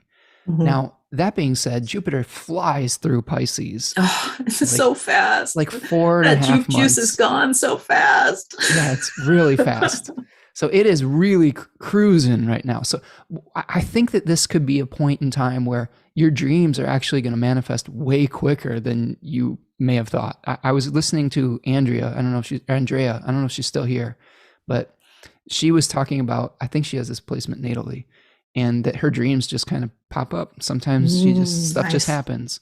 So I do think that if you were dreaming earlier this year, think May, June, that dream may come into manifestation very quickly through over the course of a few months. But just keep in mind that Saturn's still very strong. What do you think about this placement and maybe the difference between Piscean Jupiter energy and Sagittarian Jupiter energy? Mm-hmm. Yeah, I love seeing benefics with just a heck ton of dignity. Yeah. It's such a relief to kind of have something that is so powerful and useful kind of in place again. And yes, this is just kind of the start where it's like, to me, when I think about this is that kind of first moment when, in order to do kind of magical and manifesting things, it's really important to remember that you're living in the matrix. It's important to remember that there's things about reality that you don't see. There's things that are illusions, and that means that you actually, like, that wall in front of you isn't as solid as you think it is, or as it feels like it is, and that kind of difference between what things may seem like and the kind of deeper energetic or magical nature that you can also relate to. Like there's multiple levels to relate to something on, and that Jupiter in Pisces makes it really kind of like deliciously easy to kind of like poke your finger through to like something more kind of numinous and magical and interesting. I think the difference between the Sagittarius and Pisces is kind of an outward versus inward, Mm-hmm. where it's like the fiery kind of like passionate, arrow firing, go Sagittarius energy is one thing. And then you have the kind of more like watery, spiritual, like inner power of Pisces.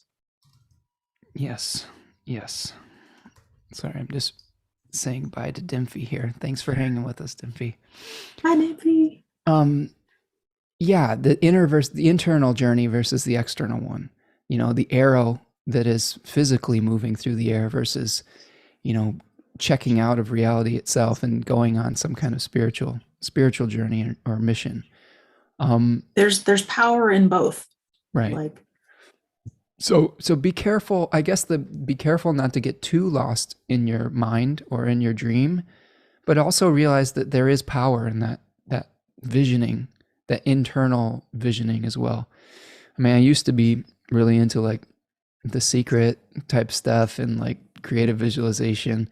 I have a much more sober relationship with that type of New Age philosophy after studying Hellenistic astrology. But I do think there is some little kernels of truth within that, where there is something about putting your mental and emotional energy towards something and being able to see it before it happens on some level. And I think that that's part of Jupiter's power in this decan, or in this sign in general. mm-hmm. The spirit associated with this decan, or the daimon, is Okeanos, which is like a great river that surrounds the earth, or the ocean of consciousness on some level. So diving into the underwater space and realizing that there's an entire world under there is important. Like it's the ocean is so fertile, but it looks so placid on the surface, like there's nothing going on the surface generally. But then you get underneath and you're like, oh, this is a completely different reality under here. So maybe even thinking about it as diving into the ocean of consciousness to be able to manifest as well. Rachel says that I'm in a Jupiter perfection year until February, and so interested to see what happens when it finally moves for good out of Saturn's sign. Ooh, Yeah, that's going to be delish. I think you'll be pretty happy with that, Rachel. I think that it'll be an improvement, and look to the Pisces area of your life to see where you're going to be getting some good blessings from Daddy Zeus. Okay, so making it rain. So a couple more things and we'll finish up. On the 29th, you see we're going to have a Mercury-Venus conjunction with a retrograde Venus. So maybe having some more conversations about some of the things that were unearthed in the time period that Venus and Pluto came together. So discussing how to manage something or to administrate things. Mars is also going to be sextiling Saturn on the 29th as well. So an ability to take action that is based on the long-term future and the long-term vision, moving between worlds. You might be getting some messages from Spirit at this point where you're able to infuse them in some kind of vehicle and take well thought out action that moves you forward. And then the last aspect of our month here is on December the 30th, where Mercury is going to be conjoining Pluto. So we had Venus making this conjunction, and now Mercury's turn is going to happen. And eventually Mercury is going to turn retrograde in Capricorn shortly after. So conversations maybe that may be cathartic, really questioning our organizational structures. I think that's what I look to Mercury as, it's a questioning planet. It really is destabilizing things. So those conversations can be fruitful. Mercury moves between worlds and is able to bring back messages. So there may be some messages brought from the underworld for how you want to deal with moving forward with this, Venus retrograde and things of that nature. Any final thoughts on the month with the transits, and we'll get to the animal spirit and then the I Ching for the month. Yeah, I mean, Mercury delivers the mail, like wherever it's pinging, like you're going to get messages kind of for that. Like I like Mercury for that reason, that it's like a very kind of neutral and slightly mischievous planet, because it's going to just kind of like whatever crowd he's running with, like that's how he's going to be. Like, like Mercury can bring you like a bouquet of flowers or like, a rain of arrows. Like it kind of depends on what contacts it's making and kind of like how that's shaping up. So we're going to probably be seeing some interesting messages towards the end of December. Yeah. And getting ready for Venus's Cazimi, the beginning of the month there of January. Mark this date down as far as Jupiter and Pisces goes. There's a new moon on March the 2nd of 2022, where Jupiter is going to be the host of the sun and the moon in the second decan of Jupiter, or the second decan of Pisces, which is a little bit more fortunate decan. It's the Jupiter decan than the first one. So there's going to be some powerful manifestation energy in March the 2nd. And then you may see some of that really come to a head on the 30th of April. There is a solar eclipse in the second decan of Taurus, and a Venus-Jupiter conjunction at 27 degrees of Pisces, which is the exaltation degree of Venus. So marking those dates on my calendar, and I've been giving a heads up to people that have been coming in for transit work that those are powerful manifestation dates for sure. It's going to be something. Yes. So those are the transits. We're back on the big screen here. Tell us about the hummingbird, Tanya. That was the animal of the month. The hummingbird. Animal of the month. Do. So, I mean, hummingbirds are crazy because you think about them as these kind of like little glittering fairy-like creatures, but they're actually pretty hardcore. Mm-hmm. Like they have the largest brains of any of the birds relative to their very small body mass.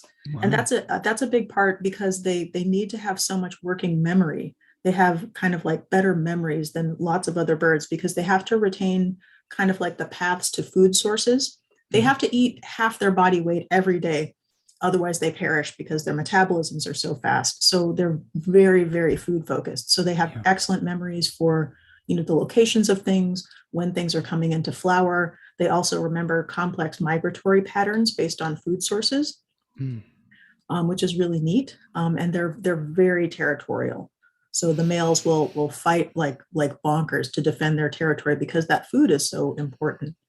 And partly because of their dependence on such a high caloric intake, they're one of the few species of birds that actually do something called torpor, which is like sleeping or hibernation. So if the temperature gets too low or food sources aren't as abundant as they need to be, they'll go into this kind of like sleep-like state where they slow down their metabolism and they don't move. And so they're just resting until the conditions improve and they can take flight again. Right. And their flight is something that is, of course, one of the most remarkable things about them. Yeah. So they're unlike other birds, their wings move in a figure 8 pattern. And that enables them to get lift both on the up and downstroke of their wings, which makes them incredibly fast. They can fly, 30 miles an hour, kind of like at a normal thing, but then they'll do dives and they'll get like 45, 50 miles an hour, like if Wow. they're like fighting or doing a courtship dive. So they can get incredibly fast. Everything about them is so fast. Their heartbeat can go up to, I think, well, I want to say 1,200 beats a minute while they're exerting themselves. So crazy, crazy fast.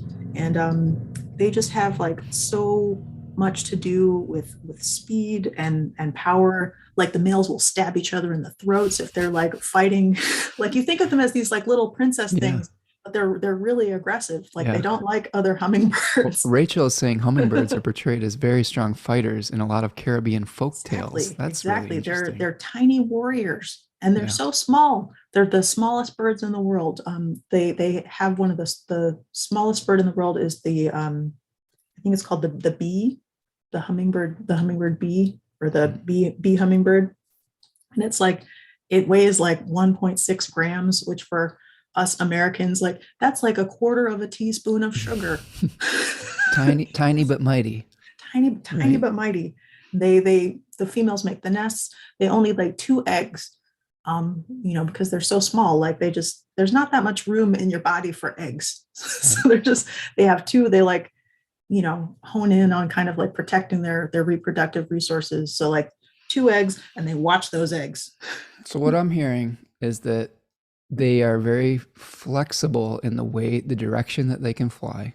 Mhm, So flexibility is coming in. mhm, We may have to make a sprint to do something very quickly, potentially. And the I Ching talks about that. I'll get to that in a second. And be careful not to get into territorial battles with people, and just let your beauty shine. Just let people enjoy being a beautiful little and joyful. rest if you need to. Right. So adapt, find some time to have some peace and some joy, and cultivate lightness of being on some level, right? And even if you're starting from a smaller place, you can still be a mighty warrior, even if you're the smallest bird out there, right? Okay, so we've got the hummingbird giving us some oracular messages. Andrea is saying, in regards to Jupiter in Pisces, it's almost like the hermit card, where we expose ourselves to the pilgrimages away from the temple into the world to find the truth, where we talk about that first decan of Pisces. Yeah, I like that. Pilgrimage to go nice. find meaning. That's good. So the I Ching that I got for this week was number 15, which translates to modesty, humility, humbleness, moderation, temperance, fulfilling one's duties, carrying things through to completion, which is very Sagittarius 3. And there is a changing line, number 5, before we change into the hexagram number 39, obstruction, limping, stumbling, adversity, impediment, difficulty, self-reflection, surmounting internal obstacles. That seems to reflect some of maybe the Venus retrograde things potentially, or the, having some obstacles of the Saturn-Uranus square potentially. Now, line number 5 says, note, and this is from Jack M. Balkin's translation of the I Ching, says, no need to use wealth to influence one's neighbors. It is advantageous to attack the rebellious with force. There is nothing that is not beneficial. So some of the notes that they talk about in various translations of this say that modesty is important, and that is, it's important to be humble, but there's, certain times when you need to do things quietly, but there's sometimes when strong efforts need to be made and measures need to be taken to achieve the goal. And we can see that with Sagittarius 2 and 3. It's okay to be assertive like a hummingbird, but you don't have to boast or flaunt your power. You can kind of assess your situation calmly and then act firmly and with decisiveness. So I think that this is something where just humbly go about your business. You may have to do a little bit of sprinting, like Sagittarius style, but then eventually, you can carry out your business without fanfare, which is sort of like the Capricorn way, that they're not really into like announcing all the things. They just do what needs to be done, right? And you'll get to that. And I want to say thank you to Jody for the super chat sticker. Thank you for your donation. That was very generous. There is a little dollar sign in the chat if you want to make a donation to the show. It's called a super chat or a super sticker, and that's a new feature of having 1,000 subscribers on the YouTube channel. So thank you so much for that, Jody. Appreciate that. Tanya, any thoughts about this I Ching reading, oracular reading we have here? Yeah, I mean, I think it really goes back to kind of what we were talking about before with just conserving your energy and making choices about kind of like where you build your empire. Like, this is such a great time of year for just really like reflecting on where you've been and kind of starting to like not necessarily make big decisions, but start to kind of do a little bit of that visioning and like do a little bit of kind of that starting to think about the hypotheticals and think about your plans and contingency plans. Just start to kind of get a vision for what your next direction is going to be. And just then be ready to be ready. Like, that's kind of the heart of, you know, building things and manifestation, I think, is you need to kind of like lay the groundwork. Like, you can't just dream about things and kind of let them exist in your mind where they're perfect and unblemished and like, you did it, you get the trophy every time, but you get to go where you want to go, but you have to take that first step in the real world. Yeah. Man, this has been a marathon. We have gotten through, I think, with some great reflections. I always appreciate your wisdom, Tanya. I get to hear a lot of this stuff every day That's true. in the house, and I'm so happy to be able to share you with people here and for people to be able to benefit from your wisdom as well. I'm looking at the chat box here. People are appreciating the hummingbird and the reflection on their size and tiny but mighty. Angela's talking about it's interesting info about the hummingbirds and beautiful insights in general. Thank you, Angela, for that reflection as well. And thank all of you for being with us here today. I know that we go on a deep dive on these monthlies. Usually we go 2.5 to 3 hours, so thank you for sticking it out with us. Thanks for those who have donated. If you want to make a material donation to the work that I do here, you can buy me a coffee at the link that is in the description of the video, or you can do a super chat or a super sticker, and that is another way to support the show. Please visit Tanya at thirdcoastmojo.com and support her root work and her magical offerings. She has all these great Venus stuff right now, and there's more to come. She has a full-time job, so be patient with all of that, but she's very good at what she does. I get to experience some of these ritualistic things. I help with the pick elections sometimes, but she is very knowledgeable on the astrology as well and scrubs for those elections and really takes the work seriously and is very good at what she does. So like I said, I've been wearing a lot of these materia, and it really does it works, and it helps you to feel really good. I think there's some really important things, especially just depending on what the purpose of it is. Like if it's a Mercury election or a Venus one, it's good stuff. Highly recommend. Thanks, babe. Yes. Well, I'm biased, but it's good stuff, and I can vouch for it in all honesty.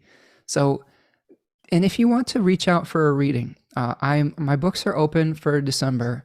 I want to give you all a heads up that I will be raising my rates in January. So this will be the last few weeks that you'll be able to get my rates at the rates that they are now.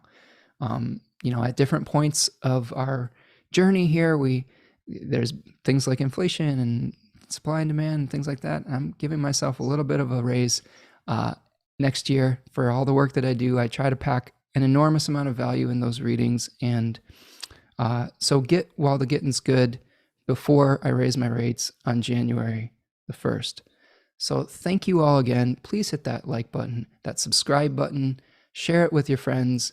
I appreciate all of you from all the corners of the globe. That is one of the things that I'm so grateful for this season, is just all of you and being able to build this channel and this, this experience with all of you. So thanks again for being here and being a part of it. And we will see you the next time. I'm going to have another guest coming up for the eclipse, probably next Thursday. It's a good friend of mine that I met at UAC 2018. So I will be announcing that shortly. Get on the mailing list to be able to know when that's going to go down. So we will see you all next time. Thanks again. Be kind to one another, be kind to yourself, and we'll take care, okay? All right. Peace, everyone. Thanks, everybody.